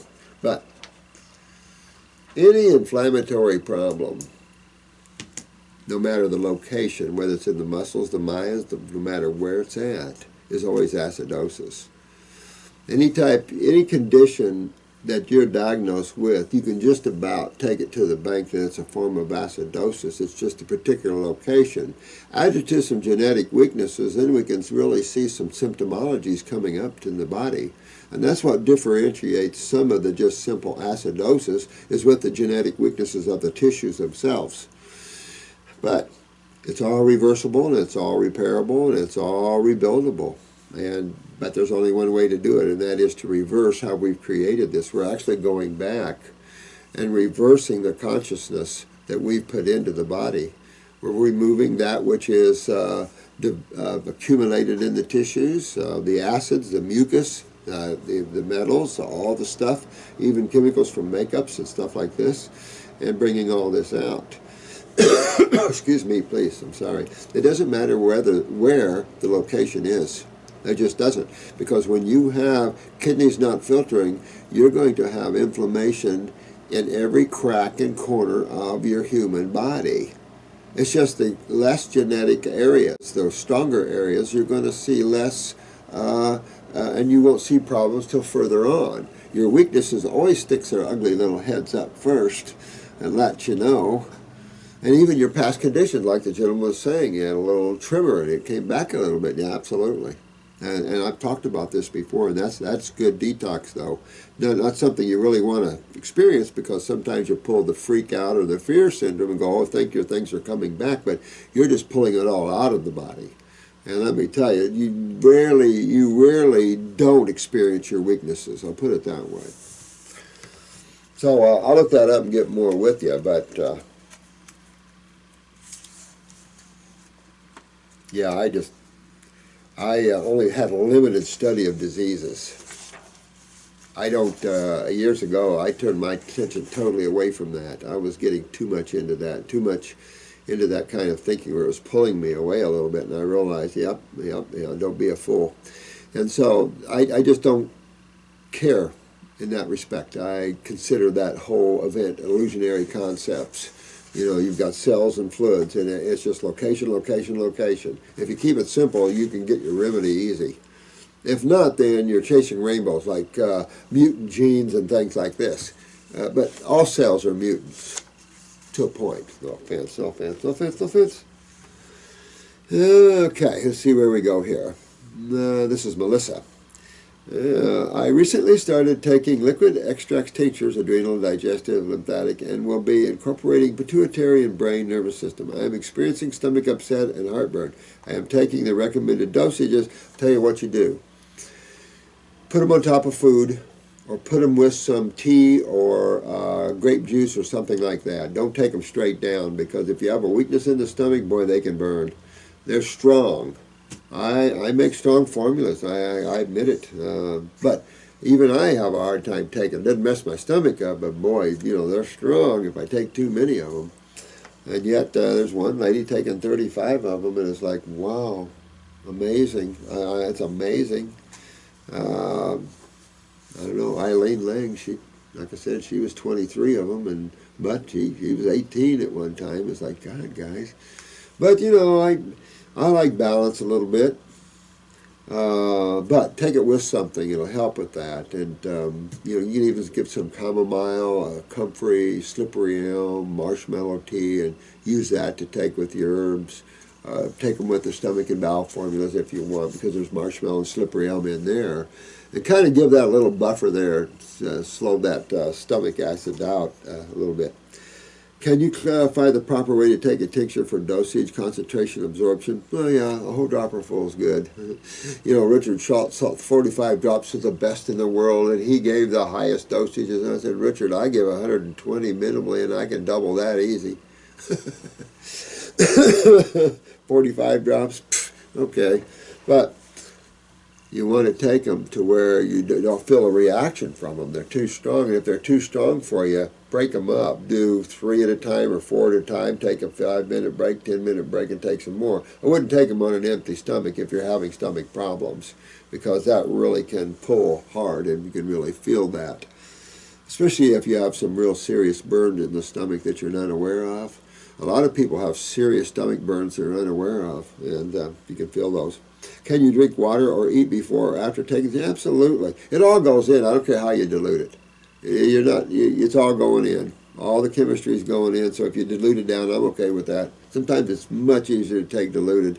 I got some old biker friends that insist they like to take it by the dropper down, but not me. Not me. I can. Do you hold the tincture solution to your mouth for a certain amount of time to assist absorption?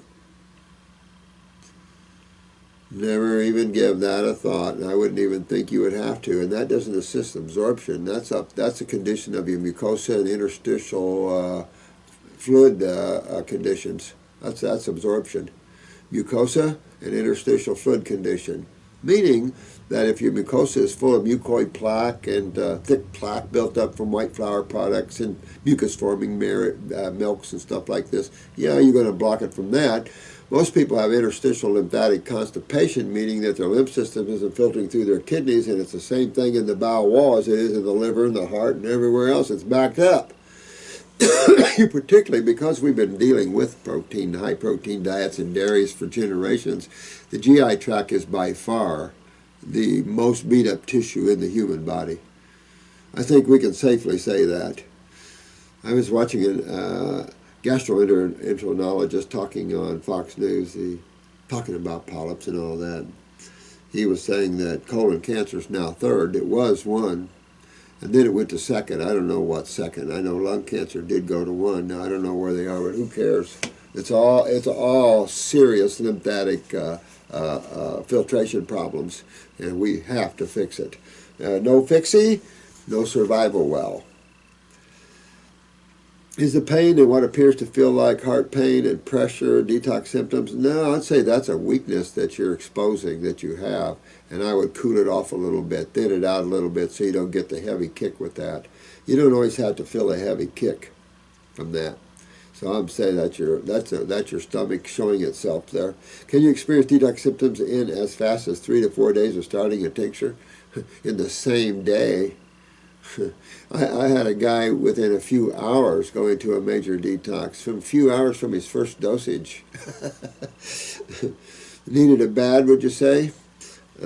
Cold-like symptoms, sore throat, runny nose, all the stuff like that. Hate that, but that's what it takes. You got to get the sinuses opened up, break the bronchial loose so the sinuses can drain better. Notice that when you go through one, that when you cough up a big one from out of here, then the sinuses run even more. So when you start to watch and observe how the body detoxes itself and then how it drains, you start to see some connections there, And that's all you can do. But no, that's just what you do, and that's just what the symptoms are. I mean, it's true for everybody. I don't care where you live and where you are. It's just how the body detoxes itself. Chills, fevers, things like this is what you want to see, too. Fill those bed sheets up with sweat. Thank you for the time. Dress on any time. Any time, sweet love. May the blessings be for you, too. You cannot recognize the miracles in your life without facing struggle and hardship, and that's basically it. One conditions the other side. Sometimes we don't learn. It's taken me a few knocks to learn some things sometimes. Sometimes I'm hard to learn too, but I try to stay open, and I just don't care anymore. You can't. As soon as you do, you're trapped and caught, and you just can't. Keep life simple and keep life fun and enjoy what you can. Don't let anybody take your joy away from you. And, get your mates online and get everybody healthy and happy as you can. If you're not happy in your present situation, change it. Easier said than done, of course. But, if you're not happy in your situation, don't struggle with it. Your joy is your joy, and no one else. Don't let anyone else be responsible for making you happy. If you do, you will never be happy the right way. No one is responsible for making me or you happy. We have to be ourselves. We're a living, experiencing beings. And look at the beauty all around you, and you're part of that beauty. There's just been so much darkness and power and control and human states of consciousness that it tears into that. See beyond that, This enables you to have empathy and compassion for others who are also struggling, absolutely. I mean, that's, that's why you can't judge, because as soon as you judge another, get ready. Take a watch. It's coming your way. I'm telling you, especially the more spiritual you are. Yeah, the more spiritual you are, the more aware you are, you don't have to wait long. um, Remember that God only does things for your betterment. He will not let you fail. Thank God for all your... Oh, thanks, sweetheart. Melissa, I agree 100% with you, love. Good woman. Good woman. Apologize, but I'm trying to get through these as fast as I can. And you can see this is just over the weekend and the holidays. That's not includes this stack over here. So you can see where I'm frustrated. But please don't get too frustrated with me. It's only me. And we've been talking about doing some, maybe some round tables or something, you know, or a panel. And discuss some of the things that we see here a lot and stuff, and maybe we'll shake this up and do some things like this. But I'd like to try to get to a lot more of your questions. All right, this is Sharon. Hey, Sharon, sweetheart. I was diagnosed 3 years ago with cataracts. I don't have health insurance and can't afford surgery. Yeah, and surgery's scary. I don't know where all my eyes are, but I can show you some post cataract surgeries that are not real pretty. Not real pretty. And of course there are the good, the bad, and the ugly in all physicians in all walks of life. You know, you got some the very good, and you got the so-so good, and then you got the not so good. But when you see cataracts coming, you know it's the door of cholesterol, the bell of cholesterol starting to chime in your world. Detox your head.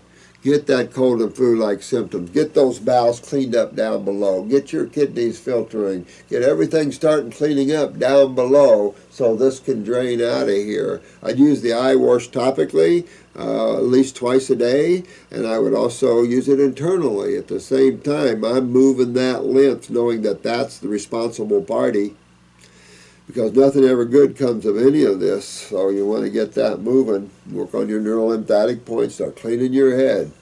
You know, really candle your ears and really get yourself opened up there. This individual, she's 44 years young and have been trying to go raw vegan for a year and a half. It's tough. There's no question. And especially living in cold countries. So do your best. Nobody's over you with a club. I'm certainly not. But when you need to go raw, when you need to go the fruit way to detox deeper, go that way, guys. You know, just belly up and do it, especially if you have serious things facing you, like this one lad with dizziness and all this. Oh, no. You don't go from neurologist to neurologist to neurologist. You're wasting time, time that might not be on your side. So these are sort of things, you know, that we see what the advanced side of these things can do. And when I think it's serious, let me tell you, please take it that way. It's tough. I'm addicted to fast food. I eat 2 out of 3 meals a day raw vegan. Well, 2 out of 3, that's better, you know, better than you did.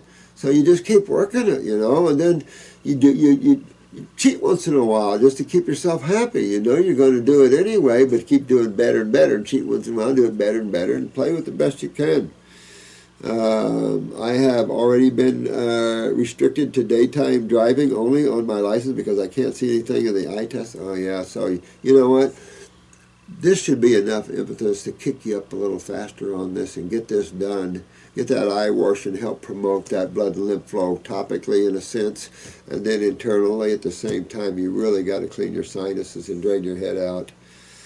I work with computers here, and she works with computers all day, and here's another problem we have with that is radiation.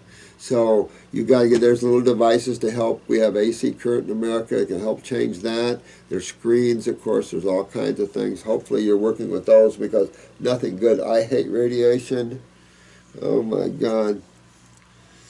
All day. She's a paralegal and a bookkeeper at a law firm. Wow.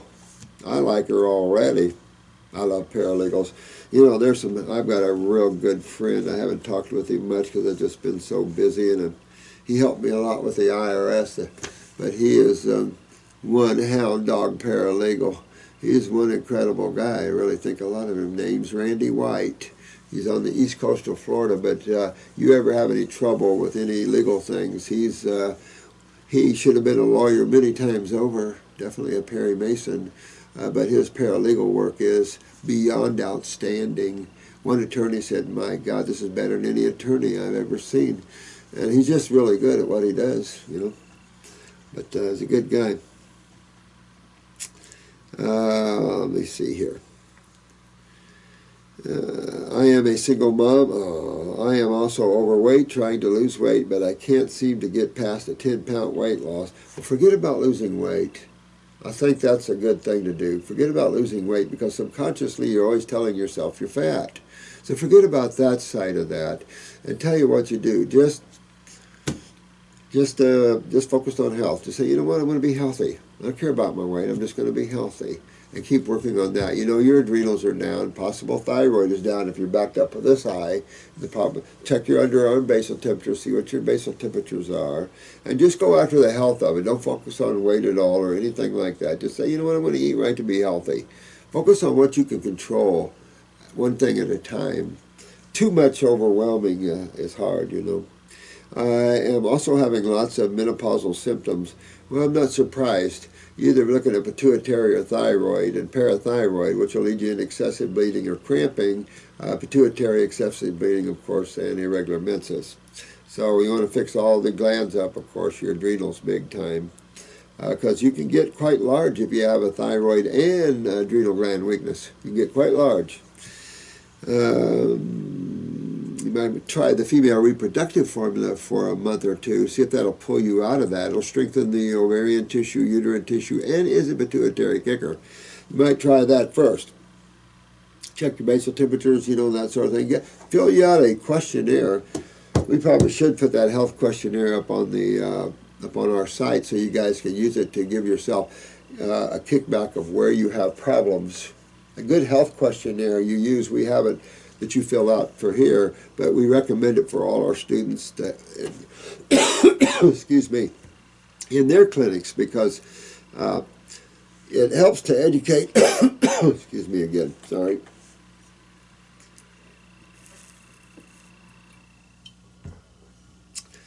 It helps educate your client while they're filling out their health questionnaire, what symptoms are under what tissues, excuse me, and it helps you too. Oh, oh man. We have to take a break. Come on out.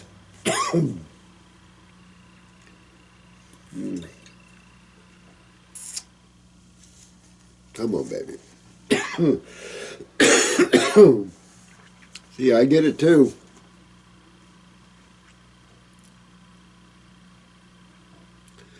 All right.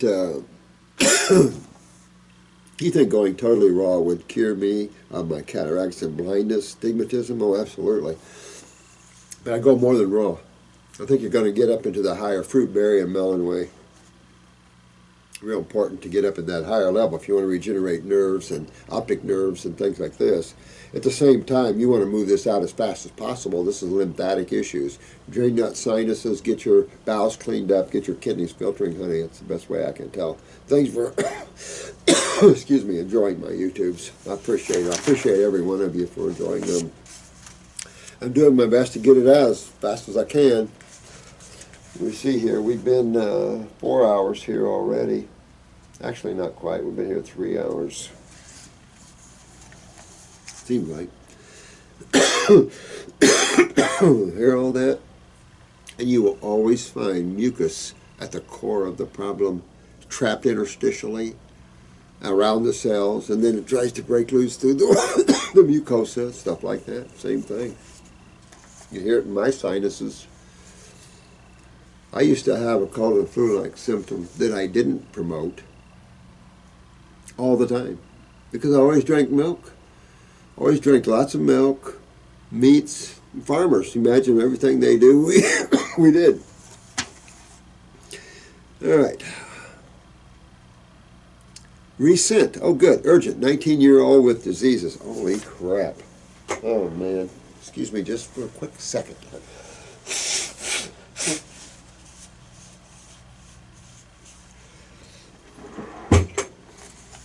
Oh, man. Hello, Dr. Morris. My name is Jonathan, and I was recently diagnosed with POTS, postural tachycardia syndrome.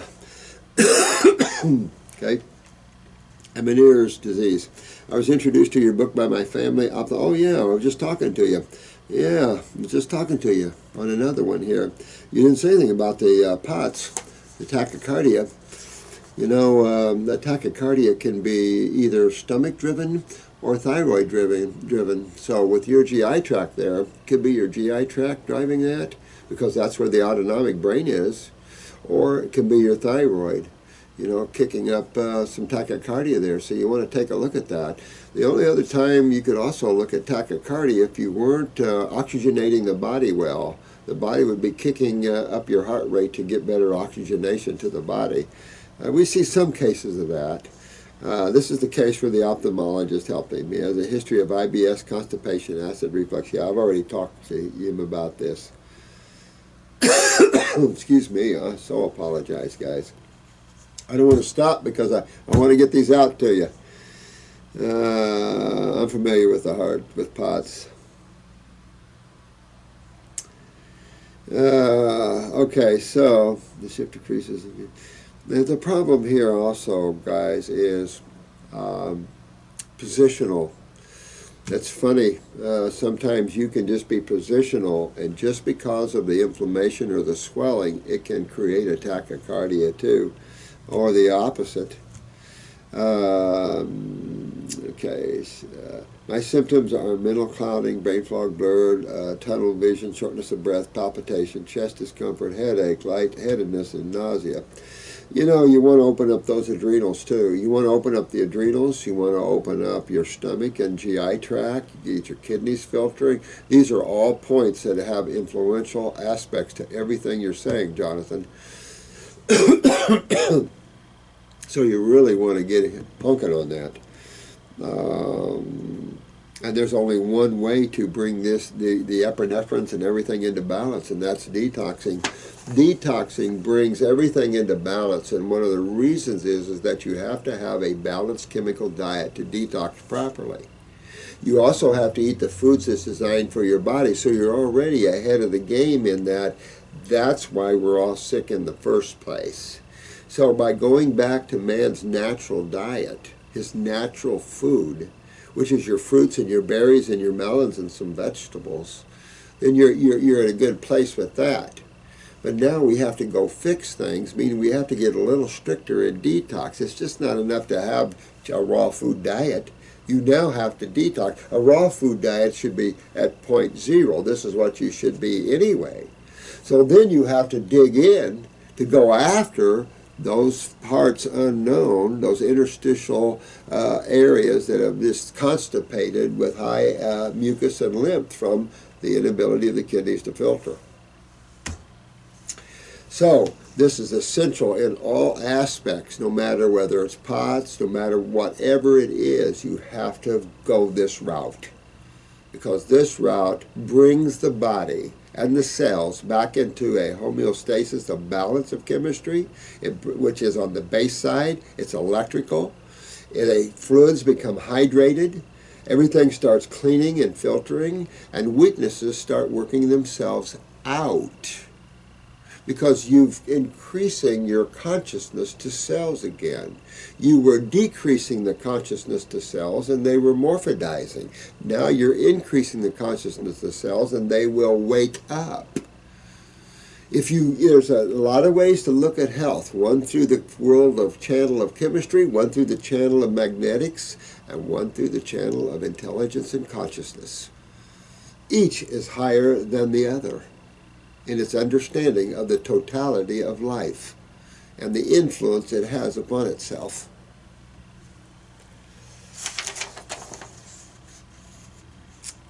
So anyway, I've already addressed that, Jonathan, on just before this, but man, you want to hit this. Don't like any of those symptoms. And you'll be fine, but you got to start the world of detox. Hey, Dr. Morris. Hey, Mary. How are you, sweetie? First, I want to say thank you so much. Oh, thank you. Well, you're welcome. Anytime, welcome. You are so helpful and considerate. I'm trying. I know I'm running behind all these guys, but I'm trying. But Jonathan, and anyone like Jonathan, do not sit on and wait for me to answer you. If you have something you feel serious and you need to address this, please. We might be busier than hell here, but we're never too busy to get to you. Some way, somehow, God will work it. So you see what I'm saying? Nobody's left behind. We will help somehow, some way. And you guys, since you've all been helping and becoming practitioners and into your rightful spiritual places, this is the most beautiful thing I've ever seen. I mean, this is just incredible. We need this so bad. What a starving planet. And thanks to you guys, you're making huge changes out there. I just can't tell you how important it is. Don't ever stop helping others. This is your time to grow and to have fun and to come into your own spiritually. And this is the time for you to let go of the mind and emotions and all the desires and all this. The game isn't worth it anymore. People are stealing, robbing. Governments are stealing and robbing. Local police are stealing your stuff. I mean, it's all bad. So don't care anymore. Who cares? Whatever you want materially, you guys will enjoy it for a long, long, long time. Me, on the other hand, I'm going to enjoy my freedom. I use and don't need, you discard. You know, it's just materiality. First, okay, and we really appreciate it. Well, I appreciate you guys, because I wouldn't be sitting here if it wasn't for you guys. And we all need to get ourselves out of here. My question is about your herbal formulas. This may seem like a silly question, but why did you change the label from God's Herbs to Dr. Morse's Herbs?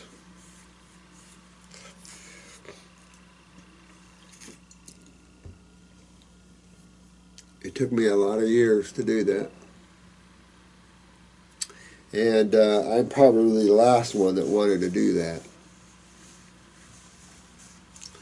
because I've always been respectful of the Creator and who created these, not in a religious thinking way at all. It's just that, in my opinion, when you bring the word Jesus up, Buddha up, and for those, whether they believe it or not, for me, Muhammad, but whenever you bring spiritual leaders up, you're talking about God men.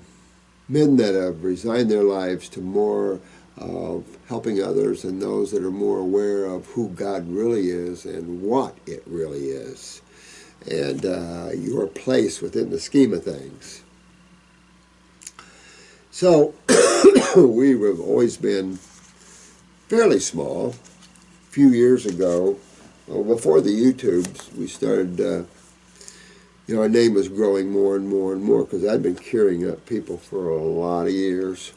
And then we started getting more influential friends like Shania Twain and her husband at the time, Mutt, and a lot of people like that were coming to us, and we were helping them. And, our name started growing. And then Dan kept trying to push me to do the YouTubes, but I don't know, I'm an old country boy. But finally, after Jane Velez Mitchell made that ridiculous statement that 85% of the people that take chemo are saved miraculously or something, I thought she had misspoke tremendously, and a bad misspoke. So that propelled me into doing these. But health food stores kept turning us down. We did get in the Tree of Life finally with God's Herbs. But we couldn't afford it. They wanted about 50 grand worth of herbs, that we were small time stuff, And so health food stores had told us it's too religious thinking to put it in our stores. And then I wanted medical doctors to start using it, because I feel sorry for a lot of medical doctors that are good souls that are trapped.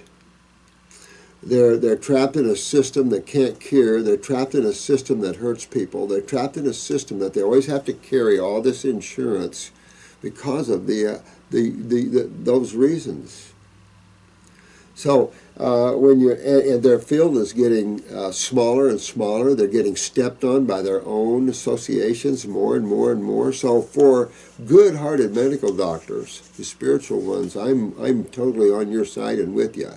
But there are some real asshole medical doctors out there, and your time is being done. You got some bad karma, you treat people like crap, your bedside manner sucks, your egos are out of control, and you can't cure anything, and you do nothing but put people on toxic chemicals. It's time you go away and pay for what you've done. So there are that. And there's naturopaths, if they're not careful, going down the same road. They're hurting their people with high-protein diets. They're being stupid. And they're just being unconscious. So for those people, I don't have any compassion. I mean, I have compassion for you as a soul. You're trapped, but you've got some karma to let go. For those that want to know higher aspects of God and learning and healing, well, there's plenty of room. We got all kinds of levels to talk about and grow into and to discover ourselves. You guys are always opening up new doors for me even. I'm never above learning and growing what's in these worlds. You can't be in all these worlds simultaneously and learn how all these worlds work. There's all levels out there. But if you keep your consciousness about yourself, you'll be able to see and understand that more.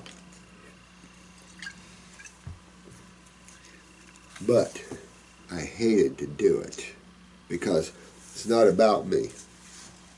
It's about God. And so I love my name, God's Herbs. But that's not in the scheme of things. And I got outvoted on. But I was hoping it would put us in more places, and the message is still there. Do you know what I'm saying? That hasn't changed. We only changed the label to get into more places, and the message would follow them into there. You see what I'm saying? That's what we were trying to do. And also, I was wondering about the herb to alcohol ratio. The tinctures. Has that changed? No, not at all. Nothing's changed. Some of the formulas have changed because herbs become endangered, and then I have to change a formula. Or the FDA feels like they want to exercise their egos and brutes. So we've had to do some ups and downs and modifications that way, which is kind of sad for us because it's a big money change to change labels and everything else. And to change a good formula, it works real well. And introduce a new herb and take one out is risky. I never did like that. But then again, I'm totally about not wildcrafting herbs off the planet. I'm for organic farming of herbs. And I think that's the next future. I think there should be many jobs available for farmers to grow good organic herbs. And if the demand of the world becomes high enough, maybe people will see that as a good livelihood. And we do need that. So that's real important in that as well. The tinctures have always been 1 to 4. Christopher's is, I think, 1 to 7. I know his, when they were Nature's Way, they were 1 to 7, distilled for 7 days, and they were commercial herbs. That's what I was told by the herb company that made them. I researched before because I was making my own formulas in my own kitchen, but I was making them so thick and everything that couldn't make anything from it, and it was too thick. You know, you can get, there's a lot of considerations when you're making formulas. So I investigated. I investigated Schultz's and stuff like that, and I investigated all the companies, Gaia,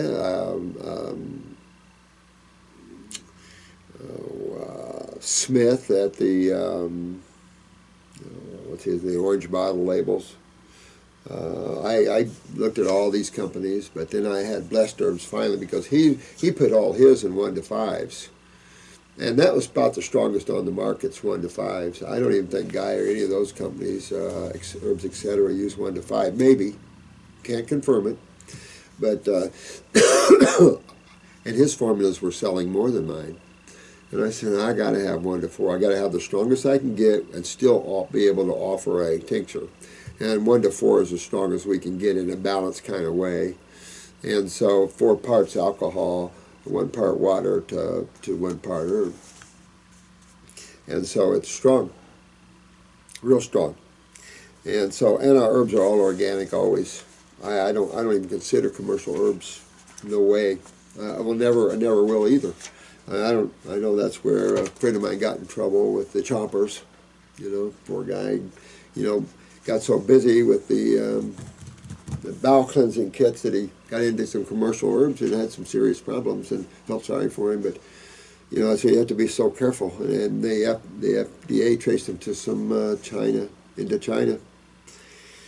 So I don't know, you know, you have to be real careful and keep an eye out and watch, of course. But as a rule, herbs are fun.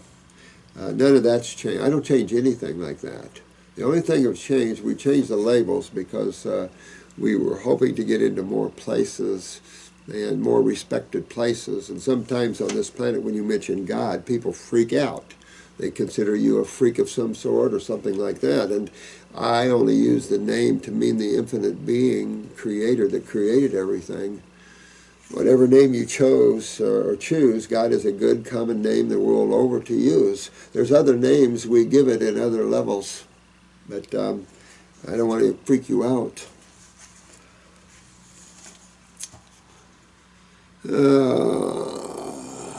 I notice some of the formulas are in a ratio of 1 to 2, and then some are in the ratio of 1 to 4. Well, that's a good question, too.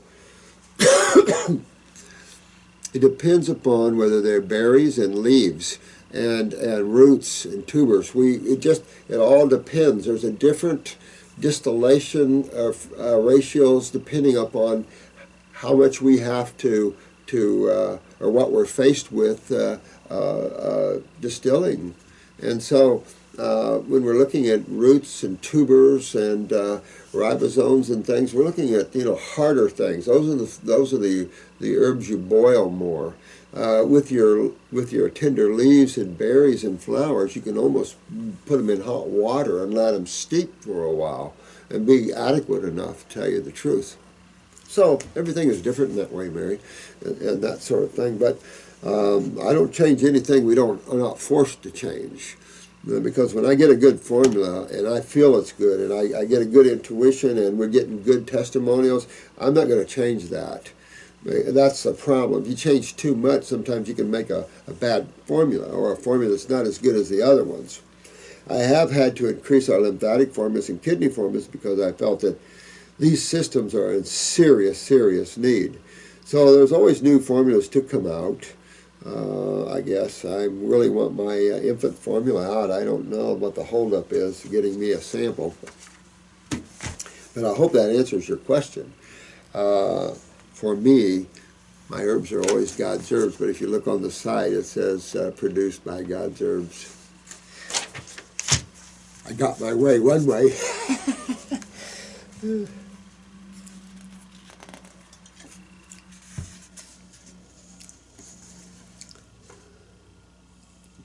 This is Amy.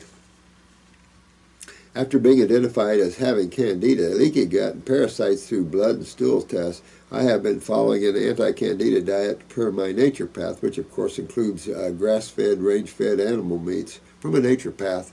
I think that's regurgitating.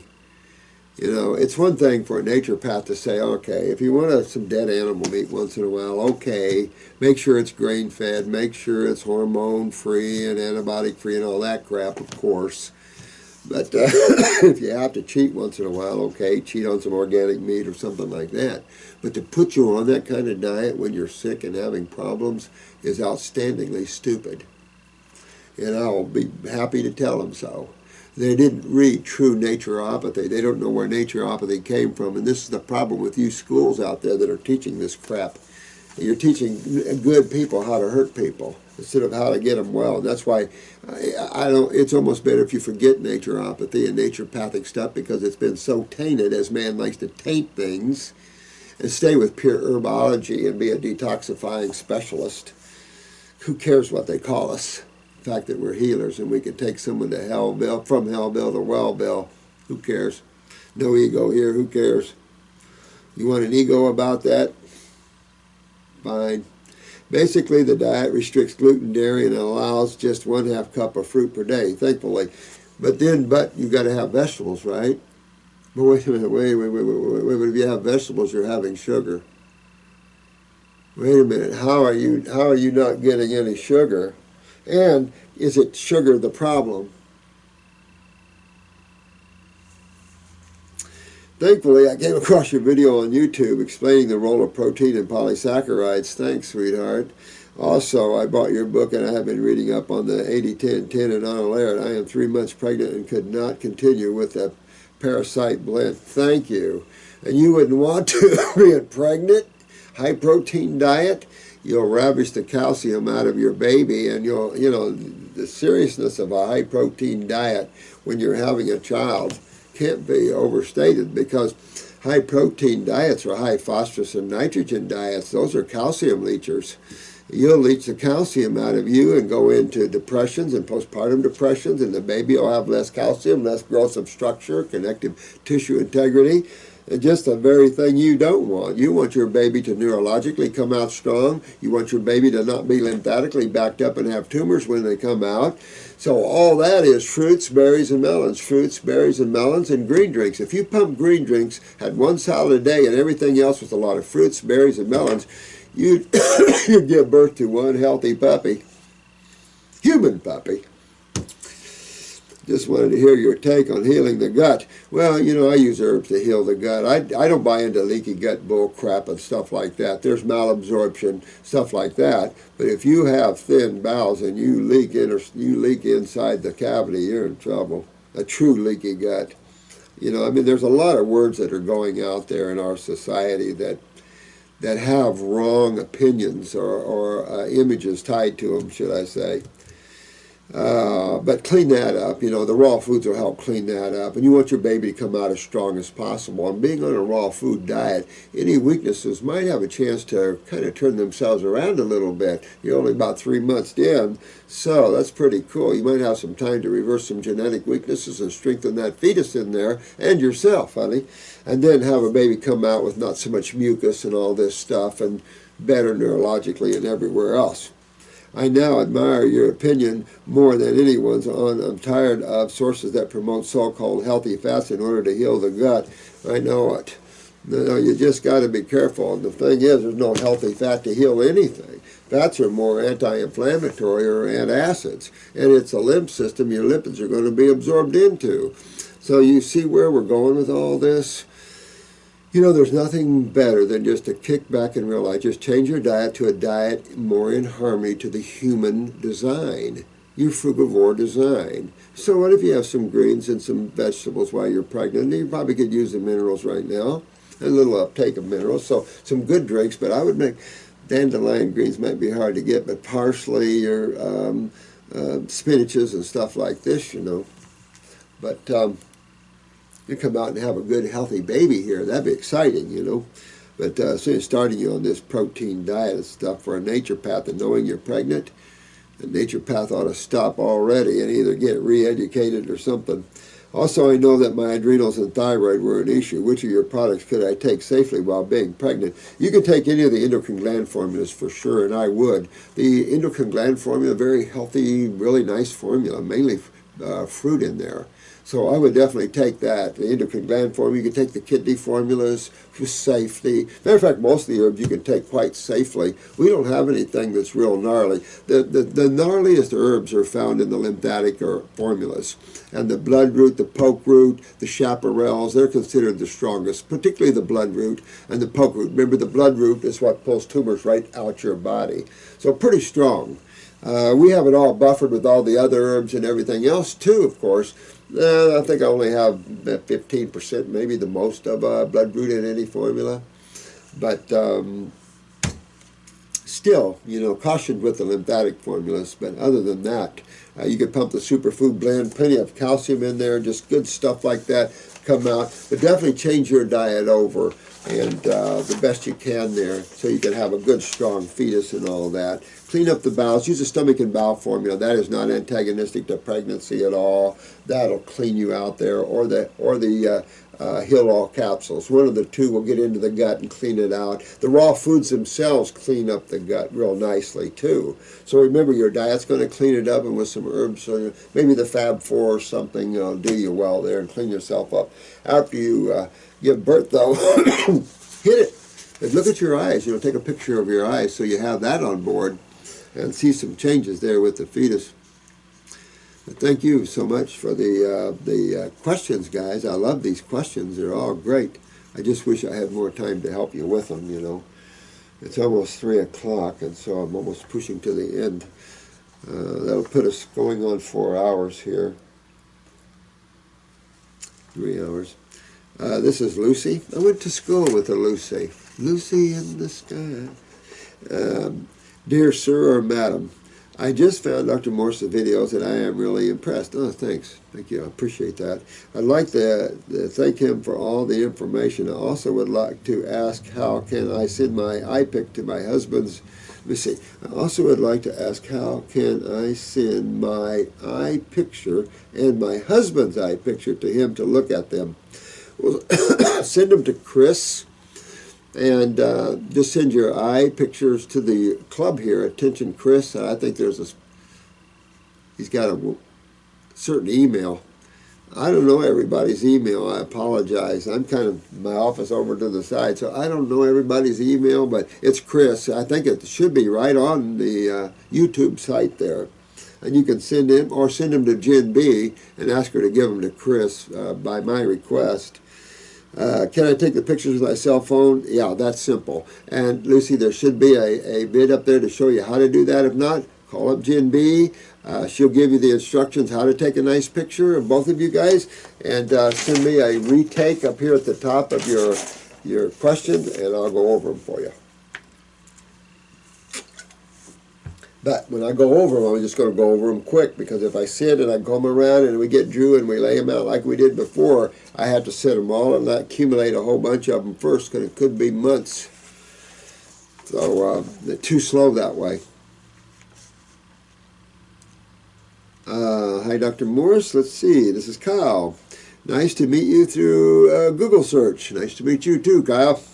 I am 40 years young, male. I am single. There you go, ladies. A single 40-year-old male wants to get healthy and wish to marry. Ooh. How did I perceive that? But I have no erection and a very low sexual drive. It's terrible for me that I can't perform a sexual intercourse. I discharge during the loose erection. Well, let's start with the adrenals and kidneys. You've got to get those adrenals up, my friend, and get those kidneys up. Those kidneys will clean the prostate and testicles, and that'll pull all that inflammation and start strengthening that. Then I have a male reproductive formula. That's for strengthening the male. Suggest that you probably take that one. Make sure, though, you don't have any prostatitis.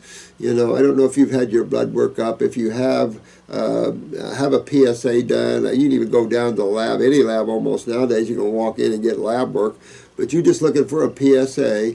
But if you have some prostatitis, I recommend you hold off on the hot male herbs, come back to the prostatitis or the prostate formula, get all this inflammation out of the prostate. But to get that done, you have to get your kidneys filtering.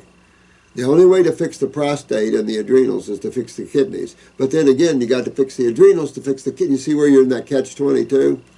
So I'd get the adrenal 400s, 1-3 times a day. Those are glandular. You actually have prostate tissue. You're so much help. You can fix yourself up so well. But first things first, get this inflammation out of the testicles and out of the prostate.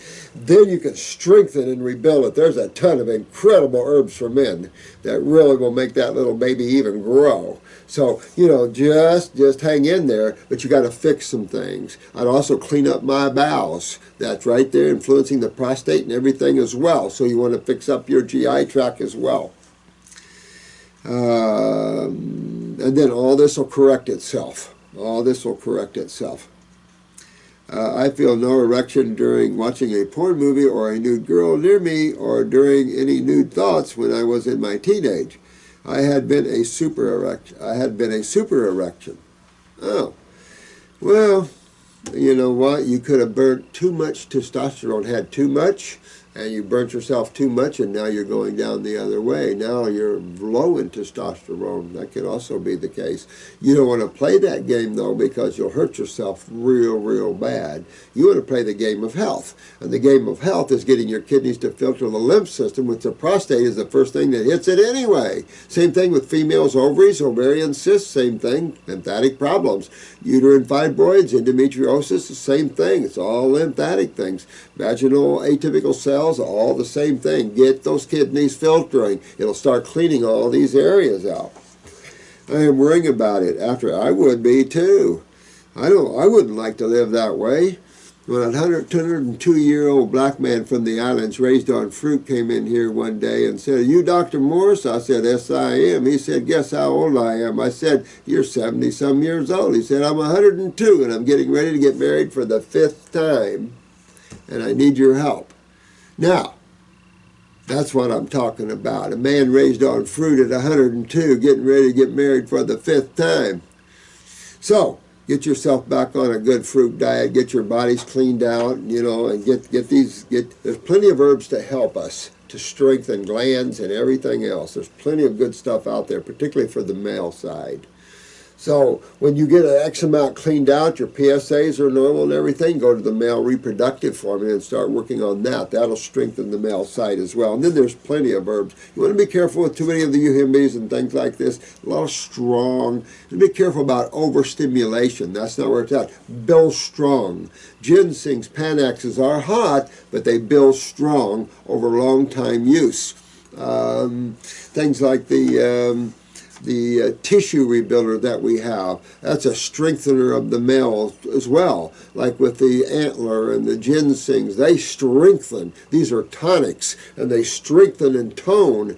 But you must first clean and remove the inflammation and the mucus and all the congestion, and then tone and strengthen, and there's no limit to that puppy. And I don't care how old you are. And let me see here. Yeah, a little lower circulation might help you too. I just got to thinking you might want to shove some blood flow down there. You could be getting some occlusions with blood flow from lymph swelling. You know, so a good blood, lower circulation could help to move blood down there a little better as well. I have any illness like blood sugar, blood pressure, any other, except my nervous system and kidneys are weak. Figured that. Well, that again, that reaches directly to the prostate, directly to the testicles. Absolutely. I need something to support bone marrow. Yeah. Well, you know, go to the bone marrow formula and work with that. But remember what suppresses all tissues and breaks down all tissues? Acids in the lymph system. So go after that system. We've got bone marrow formulas for re-strengthening the reproductive organs. And check on your pituitary. You know, that's a big influence to the male. So you're going all cleaning the whole body out, getting it healthy, head to toe. What better news is that? And then you'll be a strong male, and of course find a good female or a bunch of them. Just kidding. Kinda. Here are no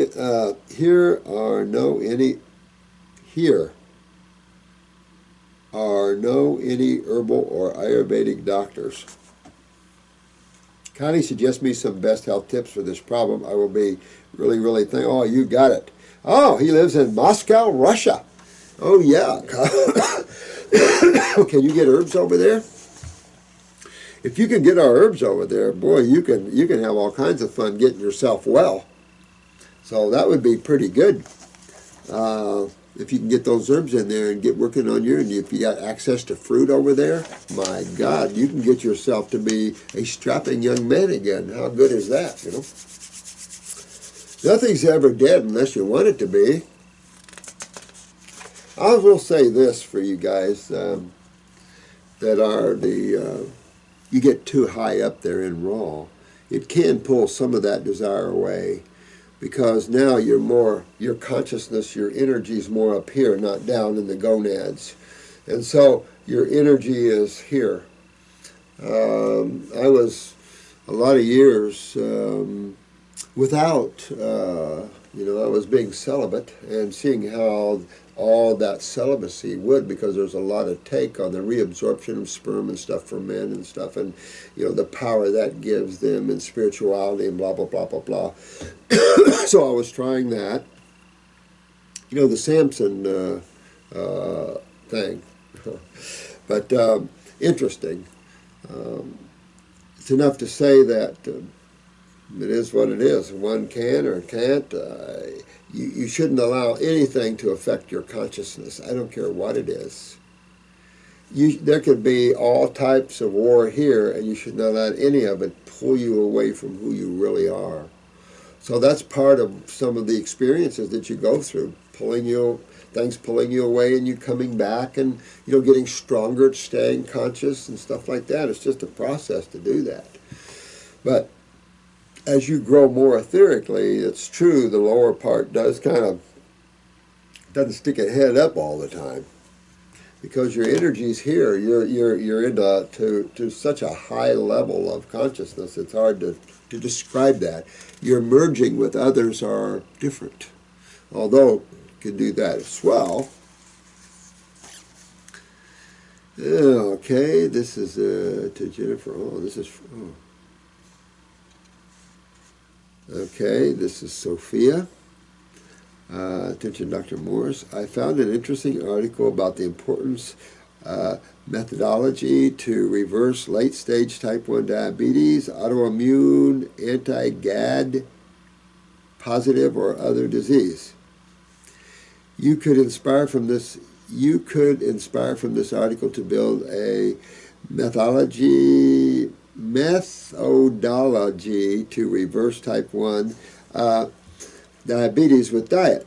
You may correlate with a doctor that could help you to handle the blood tests and follow the clients. You said patients during process reversal. We do that already here, though.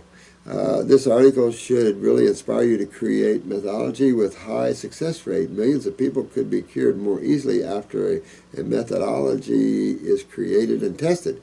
You should add to your team some doctors to help you. In this article, they use a medical research aims to reverse type 1 autoimmune. But you see, they're looking at it as a disease and an autoimmune problem, and they'll never reverse it because they don't understand causative factors. See, we already do these things here, sweetheart. And type 1 is no different than any of the other ones. Some of them take a little bit longer, no question, and you always have your brittles, and you always have all these other things. You can't write one methodology per se. I mean, it'd be quite an involved thing if we did that for each one of these. But we already set up protocols and everything else to run yourself through these, and there would be no difference. Except type 1s have, we might, if it is a non-neurological type 1, then you're going to see us more on your pancreas in different ways than on your nervous system. We'll probably still be a little bit on your nervous system as opposed to a neurological type 1. And again, you have to consider there would be a different aim for neurological type 1s as opposed to, let's say, beta cell weakness genetics. And then you would have to know the difference. So there's a lot to that. But this is our method, believe it or not, of how we get everyone through all these things. All these videos and all this, there isn't anything out there that I haven't seen that you couldn't cure. And type 1 is definitely involved in that. Some of the problems that some of you have are somewhat more complicated in the sense, like type 1, in the sense that the longer you've been on insulin, and we've talked about this before, like with Marcy, 35 years on insulin. Now she's getting down to where she can hardly take insulin, and her sugars are, stabilizing at a much rapid rate. And each time she detoxes deeper, and she has a healing crisis deeper, her whole thing with her sugars change. So it's amazing, and it's just you have to be able to take your clients or patients deeper and deeper into this world of wellness until they're through it. And that's the methodology can be much different from one over another in terms of length and depth, but I get where you're coming from, no question about that. So I get all that. I'll read that and go over it for you, okay? I'll do that for you. Are you a type 1 yourself? Because if you're a type 1, get yourself out of it. You know, just tissue. You know, the difference between a genetic weakness and, let's say, a late onset neurological suppression, let's say from propofol or something like that, is obvious. It's easier to get out of a nerve suppressive experience, like, let's say, too many surgeries, and then you went into type 1, which we had a lady into type 1 from 4 surgeries on her knee. She went in, she quit menstruating, and she went into type 1. Well, we knew it was neurological from the surgery, so, you know, I puffed up her nervous system and, you know, got her adrenals and started cleaning her out, and then, of course, she left type 1 and got her menses back. But even if it was genetics in that, we do still be pushing down that same door, going down that same way, and then eventually it'll correct itself right off. Just depends how deep you can go, how far you're willing to take your body into this world, and Marcy's willing to take it as far as she can get it. And of course, she, at each level, at each detox, at each healing crisis, there's something else that she has to deal with, dealing with the pancreas. It changes her insulin levels majorly. It changes all kinds of things. So now she's having serious, and that's part of the problems when you take long-term hormones or steroids. You got this problem. It's so much easier, type 2, because, especially before the insulin, because metformin, glucophage thing, easy stuff to get away with. So there are some differences in that way. Let me see here. This is Evelyn. Hello, my name is Evelyn. I got a problem since 2013. My jaw under ears are both swelling. Ooh, I don't like that. This is start August, so they just keep bigger and bigger. I look like a chickmunk. I don't like that. That's not good. That means you got a blockage in your lymph system here, honey, and you want to get your lymph system opened up. So you want to go right after your kidneys and your adrenal glands, get your bowels cleaned up. You want to get these bowels moving and cleaned up.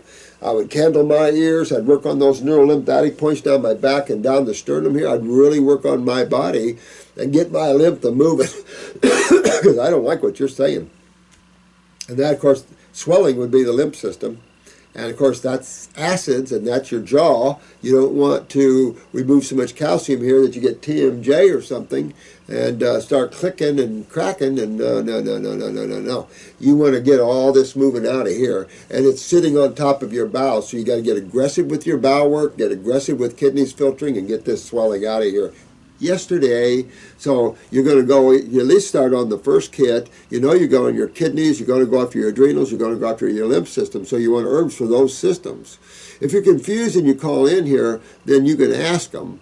But if you can afford the 14-week protocol, by all means, go that way, or have me design you one. But however you do, go now. Get on raw, get on fruit, start detoxing. Matter of fact, I put myself immediately on a fruit diet. Probably a little 5-day, 10-day grape diet right now when you hear this. You know, get this out of here, because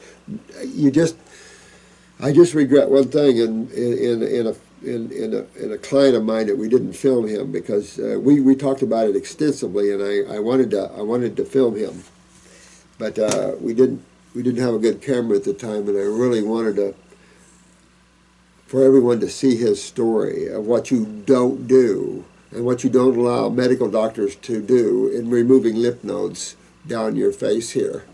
You do something like that, you could be in the worst nightmare of your life. Worst nightmare of your life. I've got pictures of this guy where it actually chewed a big hole here. It was a basal cell. They removed it, came back squamous, so they would cut out the lymph node here and everything else here, and how he died was horrendous. And we talked for hours about it. I couldn't help him anymore because they removed the lymph node. And once the lymph node's gone, you're in deep shit. Pardon my French. But any medical doctor thinks otherwise. Let me remove some of your lymph nodes and see what you think. Especially when you get lymphedema on the other side. Now what are you going to do about it? That kills people.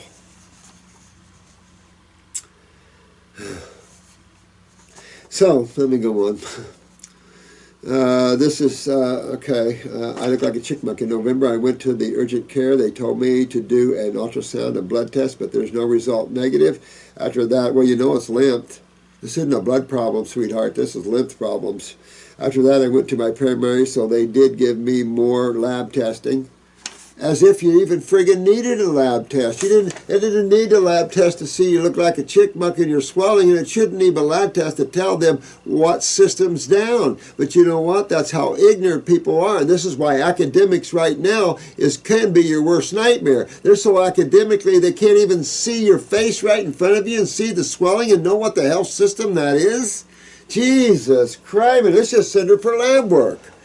Jesus Christ, let's just do a CAT scan, a PET scan. Let's just do them all. Somebody will come up with an answer. Oh my God. Holy crap. After I went to my primary, so they gave me more testing. There you go. I had a CAT scan, a biopsy. Oh, biopsy, that's another thing you really needed, to go in invasively and kill cells and damage more tissue. Holy crap. Oh man. X-ray, let's just radiate the hell out of what we just burnt. Oh my God. More blood tests. 18 tubes. Give me a friggin' break. You think we have a little problem with our medical side now, guys? These guys have gone over the hill, through the woods, past grandmother's house, and to the hell where they are. Jesus Christ. And test for COPD, ENT again. I'm very disappointed. Don't you think? Is it a time man wakes up to the medical profession and what it really is before they kill everybody on the planet? No offense to the medical doctors who are watching this. I love you guys. But you have to admit we got some serious problems. Serious problems. These are not serious problems. These are serious problems. When you kill over 1 million, when your modality kills over 1 million people each year, there's something serious wrong with this problem. You don't have to kill anybody to get them well. Jesus criminy. Because they don't know what it is. It is not cancer. It is not tumor. It is not mumps. Thanks God for that. Well, what else could it be? Let's see. There's only 2 friggin' fluids interstitially. My God. I don't know. It's going to take me a few years, but I'll figure it out. Jesus criminy. This is your lymph system, sweetheart. Holy crap. There's no other system it is. It's not blood backing up here. You'd know that pretty quick. You'd like a bruised chickmunk. I went to my ENT docs. He said he can't do nothing for me. They keep giving me antibiotic and steroids. Honey, if you're not careful, you're going to hurt yourself bad by treating this the wrong way. You're treating it as if it's some kind of disease or problem like that. You have a fluid backed up. You're occluded. You can get that open. That's not difficult at all. The more steroids you take, you're going to slam your adrenals, you're going to shut your kidneys down, and this is going to get bigger. Jesus criminy. Anyway, I went back again to my primary, asked for more answers. I can't get answers out of someone that doesn't know. Part of the problem is with you. You're looking in the wrong places, sweetheart. You know, I know you want them to have the answers, but they don't. You have to resign yourself to that. You know, and after a while, they'll just get mad at you. But he told to do the process again, get CAT scan again, go through it all again.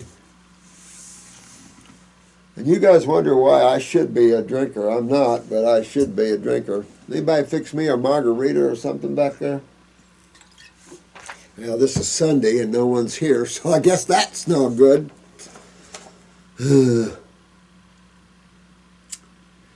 All right. Anyway, I went back again. Here we go. Let me see. I'm going back there. I need to do more research. Would you quit it? You're driving me crazy. And I found you in YouTube. Maybe I changed what I eat because I eat too much junk food, do you think? Since then, my face is not really big anymore since she changed her diet. That hurt. You know, I mean, do you see how stupid all this is, guys? When you see swelling on any parts of your body, think lymphatic. Don't think blood. Think lymphatic. Think what it is. You only have 2 fluids in there. Which one you going to guess on? It's just a no-brainer. If it's not blood, then there's only one other fluid you can guess. And if it's water, if it's edema, what fluid are we talking about? Back to the lymph fluids again, right? It's all about acidosis. So I get onto my kidneys and adrenals, my dear one. Sounds like you're in trouble here, are going to soon get that way, and you don't want to be popping tumors in the brain and all this other kind of stuff or anywhere else. Real wow.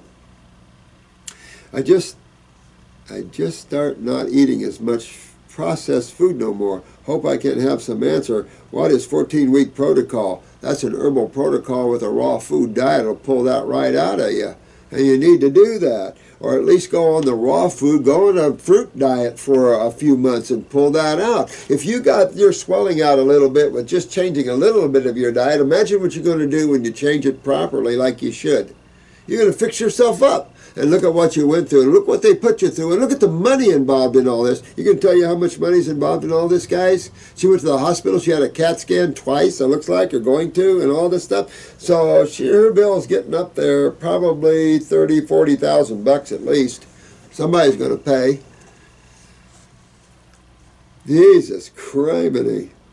What do you think I got to do? Get some adrenal glands, lymph node support? I'm not sure. Evelyn, be very sure about this, sweetheart. Get the basic kit to start with at least. From there, you're going to do Q-Kidneys, 2 lymphatic formulas at the very least, and something for your adrenals. And if you can afford the 14-week, I'd go gangbusters on this. But change your diet. High fruit, berries, and melons, but maybe 1 salad a day. And if that's not enough to pull it out, go on a 10, 20-day grape fast. Pull all this edema out of you before you lose your jaw hinges here. Okay? Did you see what I'm saying there, guys? I mean, you can't make this stuff up. It is so bad here. You can't make this stuff up. And medical doctors, please, these are your buddies that are pulling this kind of crap. You don't need to do that. It's easy. You walked in, you say for your lymph system, put them on this, this, and this. You can still get your fees. Sell herbs and you'll make more money. Replace your pharmaceutical kickbacks. Because Jesus criminy, man, you can't let these people keep doing this, and you can't keep doing all these CAT scans on these people's heads like this. 200 and some rads of energy coming down on a head that's already full of inflammation? What are you thinking? Come on. Grow up. Talk about me.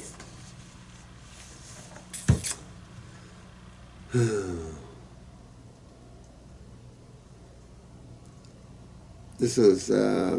I have a question for Dr. Morris. I recently had some abnormal cells removed from my cervix. I now want to set up a healing regimen for myself and read online about suppositories like those from a wise woman that can be used to improve the situation. Do you have any preparations that could be of benefit? Well, sweetheart, that's why I created the Heal All Tea. That's well known for that. I can turn around atypical cells, vaginal atypical cells, within a week to 2 weeks easily. So you want to get on the Heal All Tea. I douche once a night. And I would douche for 2 to 3 weeks. And get up in there. Douche pretty good. And get up in there and let that tea get as far as you can up in there and hold it up in there. You need to get in a bathtub, you know, and get you a douche bag or an enema bottle. Make yourself some tea, Heal All Tea. I'll say this. This is your lymph system, and you want to get your kidneys filtering, get your adrenals up, because you're going to be popping ovarian cysts and uterine problems with this, and just vaginal wall stuff. So you want to get that dealt with now. Now, put myself on the female reproductive for maybe a month and tone up my ovaries and uterus as well. If you're a little irregular, it'll tone all that up and make it real nice. But you want to douche with some Heal All Tea and get your lymph system filtering through your kidneys, sweetheart, because this can lead to more things, to more things, to more things. And you're already popping atypical, means you're way too acidic interstitially. And that's just why you just keep on going. But you can convert those cells back take care of yourself and get yourself well from that. I've done thousands of women like that through the years. Easy. Let me see. This is Sea Star. I like the name Sea Star. Thank you for all that you do to help us. Thank you. I'm my extreme pleasure, guys. I love this. It's the only thing worthwhile on this planet is to help others get well and to have their joys, because I mean, it isn't just about me, is it? It's not just about you, and it's about totality. It's about all of life, getting in harmony and working with itself. And, you know, there's always going to be positive and negative in creations, but less negative the better, I'd say. I've been eating primarily fruits for about a month now, with occasional salad. It's a good idea. Yesterday I ate one watermelon and had fruit juice with lemon all day. That's a good detox right there. I also take an iron tablet. You know what? If you want to avoid that, get your adrenals up, because that's where iron's metabolized. At the same time, get yourself on a liver gallbladder formula for about a month. All the barbarous herbs is where we get the iron from. Your Oregon grape, your yellow dock, your burdock, all of these are high iron herbs. And fix why you might be low in iron. That is better than taking the tab, because taking tablets of iron is dangerous, in my opinion. This morning it can create some extreme constipation, so be real careful here. This morning my poo was red, all red. I got scared. Yeah, be real careful here. I thought maybe I was bleeding inside, maybe from the too much iron. I also started to take a period. Wait a minute, this is a female. I also started to have a period yesterday, so I am losing what looks like to be old blood. Well, if your menses is too radical, work on your pituitary, honey, because you want to have nice, easy menses. Clean, detox get your kidneys filtering, detox the female parts. Your periods will be nice, spotty. You won't have heavy bleeding. The odor will be gone. It'll be so much nicer. Get all that straightened around. I started to have a period so I am losing what looks to be. After that first bowel movement, I pooed in a stool, but this time the poo was dark and did not look normal like the poo. Well, you're on iron supplements. And I don't, when you're supplementing iron and iodine, these are dangerous things to isolate. Dangerous metals to isolate, particularly iron. I saved it and went to the doctor right away. She said she thinks I should lay off raw food for a day and eat soup and chamomile tea. Keep taking your iron tablet, but lay off the raw foods. I love that one. That's a good one. That's a good one. Oh my God. Continue to darken, has little red, almost small little pieces of watermelon. Not sure if it's blood or not. Maybe I am in denial. Well, I mean, if you ate watermelon, you could have red stools, no question, because it can come out red, especially if you're not digesting well and stuff. I think you're worrying too much about things. I mean, you can have them do a stool sample. If they don't see any occult blood, you're good. I wouldn't even worry about it. If you are, how are you going to fix it anyway? And if you think you're having bleeding problems, we have a bleeding formula that will stop internal bleeding while you fix it. But it doesn't sound like that to me. I think you saw a kickback in color from your poo. And, of course, you're getting a kickback from the watermelon and everything else, too. I don't see anything here. It's a big deal. And don't stop your raw foods. That's insane. Some foods change the color of your nature of your stool, and watermelon can at times, absolutely. So can beets. Beets can make your urine turn all red and think you're bleeding, pee. Maybe, okay, I will go to the emergency if I notice bright red. Yeah, if you see bright red blood, but you're talking vaginally, right? Or are you talking rectally? If you see bright red blood rectally, that's just hemorrhoids or a fissure there. And if you've had hemorrhoids in the past, as you detox, they could come back out. So I think you're getting a lot, you're going back and forth to the medical too much here for no reason, to be honest with you. I think you pretty well got an idea that's none of that. It's what you've been doing here. Am I possibly having pancreatic or stomach weakness? Not necessarily, unless you see undigested watermelon, and that's possible then, that you're having some of that. And food is coming out undigested. It's possible. Sometimes when you start on a detox, though, it's such a radical change, your body goes through a little bit of a shock and you see some undigested foods. But it's nothing you have to get all upset about or home about or go to the ER about particularly, because there's nothing they can do for you there. If you were having gross bleeding, maybe. But again, hemorrhoidal bleeding is common, particularly on raw initially. So get the bleeding formula for that. If you're bleeding vaginally, that's, of course, a whole different story that way. But all in all, you're going to get bleeding anywhere that acids are building up and breaking down the tissues. Breaking down the capillary walls. It's real, as the blood loses calcium to proteins. Here's another thing, has a naturopath ever thought out, because I don't affect medical doctors too, but naturopaths, some of you guys should be chemists. Haven't you ever thought out proteins and the chemistry of proteins and why you don't dump protein meat into a Homo sapiens blood? and how it changes the nature of the pHs and the chemistry in the blood. You never studied that? Then, because if you did, you wouldn't be recommending high-protein diets if you understood what it does to a patient's blood, and then what it does to the capillary walls and stuff. You haven't studied that, huh? Didn't think so. Well, I think you're making more out of this than necessary, sweetheart. I really do. So if you want to test it out, get away from the reds.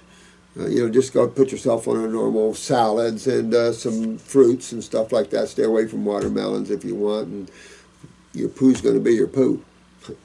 But if your poo is white, that would be something else. No heme or bile. Why? What's going on there? So that would be hepatic, gallbladder, or liver.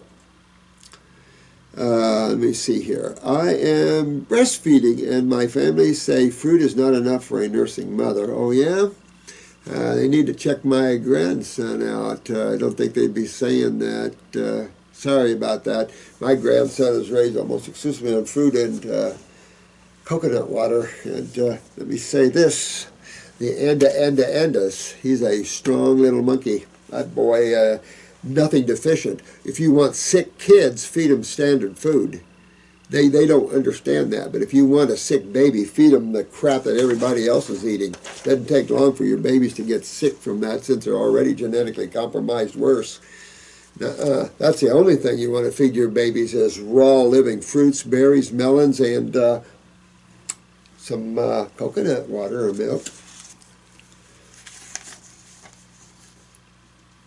Brianna, eyes and parathyroid weakness. Brianna Lee. Hi, Brianna again. Hey, Dr. Morse, I wanted to say thank you for reading my eyes. It really helped me to see what direction I needed to go. The eyes are always good, Brianna. The eyes are always fun. I mean, because that's you. That's your body there. Isn't it a fun tool? Let the naysayers be the naysayers. Who cares?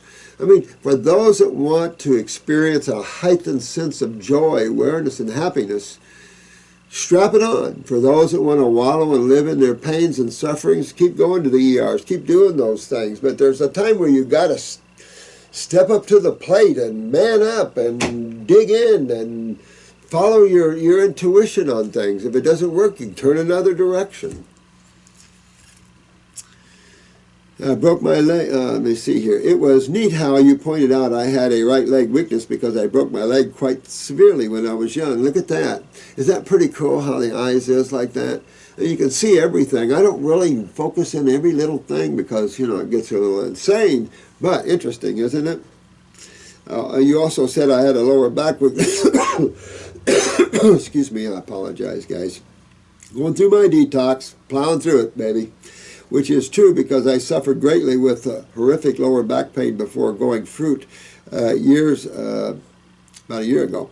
I did have a follow-up question, however, that I can't seem to figure out. While I was relieved to hear that I had a pretty good constitution, I was also concerned because of how rapidly the enamel falls off of my teeth. I know it. That's the thing. And you know what? When you have these weaknesses, now, I was able to keep mine for a lot of years. However, the roots down under here in the lymph system didn't do so well. But I was carrying good raw, and it kept my enamel good. But underneath, oh man, that's my lymph system. And I've been battling my lymph system like you guys for all my life, too. Excuse me, it's a booger bear. See, if there's nothing drastic wrong in my parathyroid, I'd still use that parathyroid to kick it up. Just for a couple of bottles with the bones forming to get some of this calcium back in here. At the same time, you might want to gargle and work with a Heal-All Tea to start cleaning your tissues of your mouth, because I'm telling you, you really want to get your whole mouth alkaline. Fruit doesn't make your mouth acidic and stay acidic like that. That's only acid on top of acid. When you're having acid fruit, that's why you got to go as alkaline as possible. We just don't have the level of fruit we need to accomplish some of this greater stuff, but it's enough to help us through some of the first levels of this.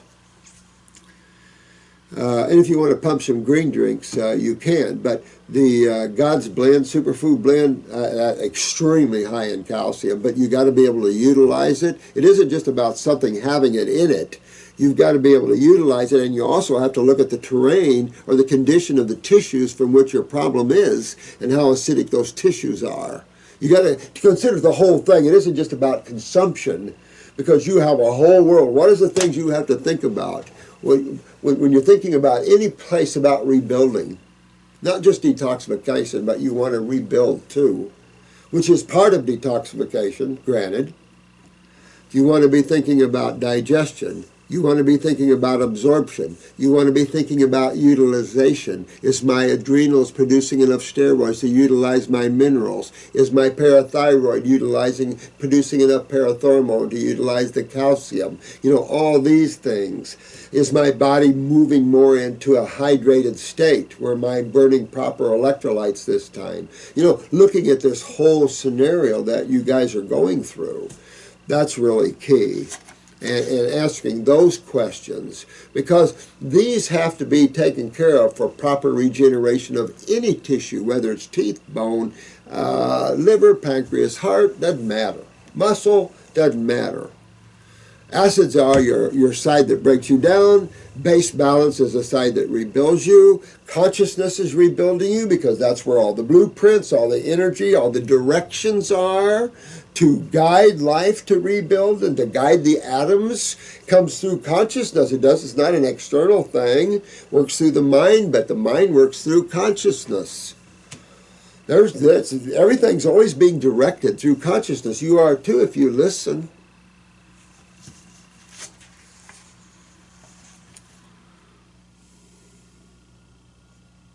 I've lost the enamel off of 2 teeth 2 weeks into a grape fast.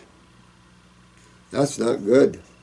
And I've never seen anybody lose an enamel off of grape. And here's one of the problems that you face, Brianna, is that to get into some of these more chronic things, you've got to move lymph, and to move lymph, it requires fruit. And the problem is, some of your weaker things you could lose. This is serious stuff. Remember I told the story about the lady that lost all her fingernails because she dived too quick? You might have to slow way up in your detox a little bit and get more veggie balance for a while, and so your body doesn't pull your weaknesses out too fast.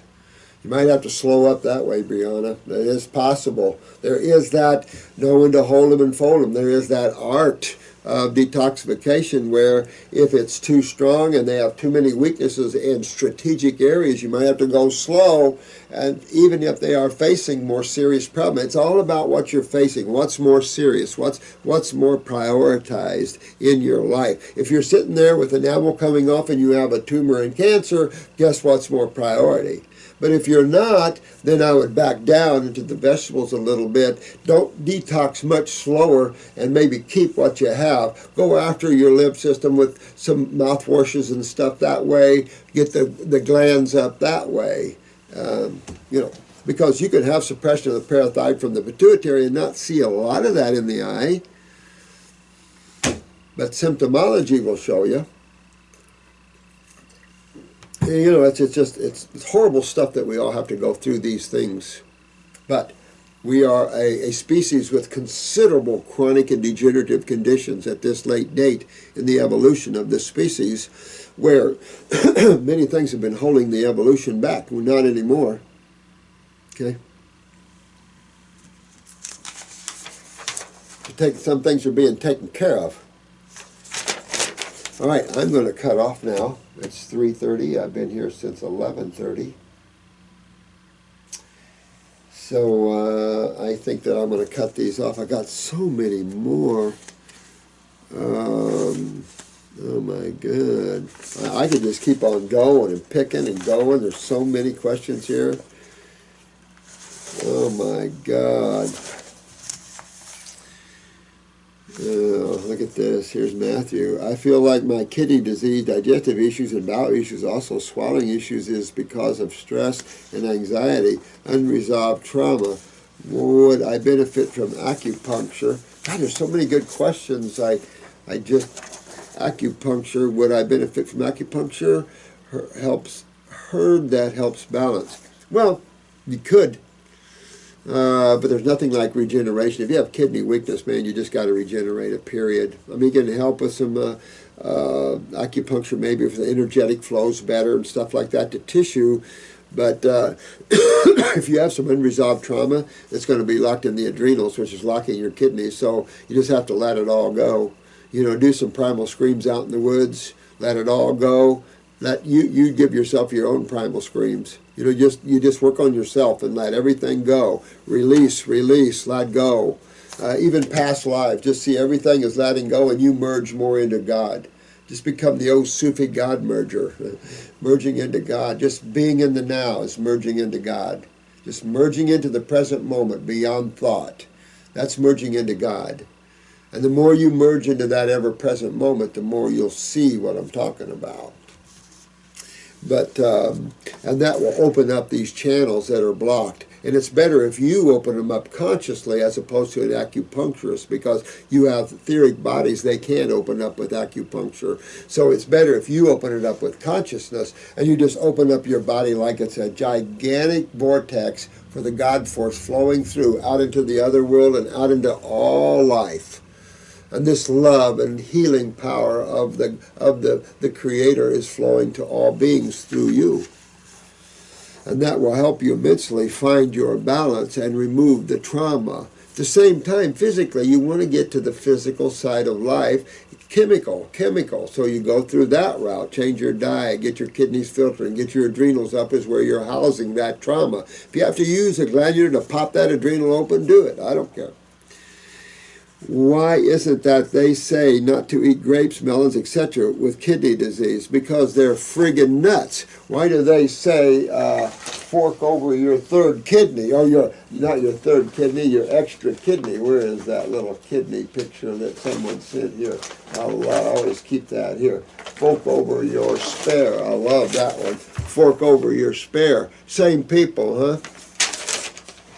Ignorance, my friend. Ignorance. And why wouldn't you? That would be the safest food. You wouldn't want to put vegetables through the kidneys as much. If your kidneys were right on the line and you were facing kidney transplant, fruits, berries, and melons. Stay away from the acid fruits totally. Get into the subacid and sweet fruits. You could pop some green drinks, but you want some cleansing power. I'd definitely get on the herbs, a lot of herbs for the kidneys, and maybe even a kidney glandular if your kidneys are that weak. But for them to say that, they don't even know what the hell they're talking about. And who the hell are they? These are people that don't know a thing about health as a rule. I've got kidneys that, what can I do to get something functioning better? Well, I use herbs and I use foods, and those are the only two things you need, my friend, to get those kidneys well. The type of food you need. I'll tell you, the one thing you don't want to do is listen to a naturopath that says to use high protein, because if you use high proteins, you're going to lose them. You guys stay far away from protein you can. Even if your kidneys are in pain, you stay away from vegetable protein. That can even kick you. You want fruit, berries, and melons. I've repaired more kidneys in this world than I probably have. I better not say. But you got to use the fruits and the berries and the melons. Gentle on those kidneys, but get into the kidney herbs. And don't forget the adrenal glands sitting on top. You need their steroids and neurotransmitters for the kidneys. Love you all. It has been a great pleasure. This is a little bit of a long one, but maybe we can break it into two halves, and I've got plenty more. I'm coming next week for you, so love you guys. Hope you're having fun on the holidays worldwide, and I hope you're not in too much pain and everything is good for you. And if it isn't, well, we'll keep working and make it good for you, won't we? My love to each and every one of you, and hook to some of our little friends out here that's helping you. You know, there's a lot of spiritual guides out here helping all of you. Just listen and watch around, and you'd be surprised at the things that can happen in your world that's good. Blessings be.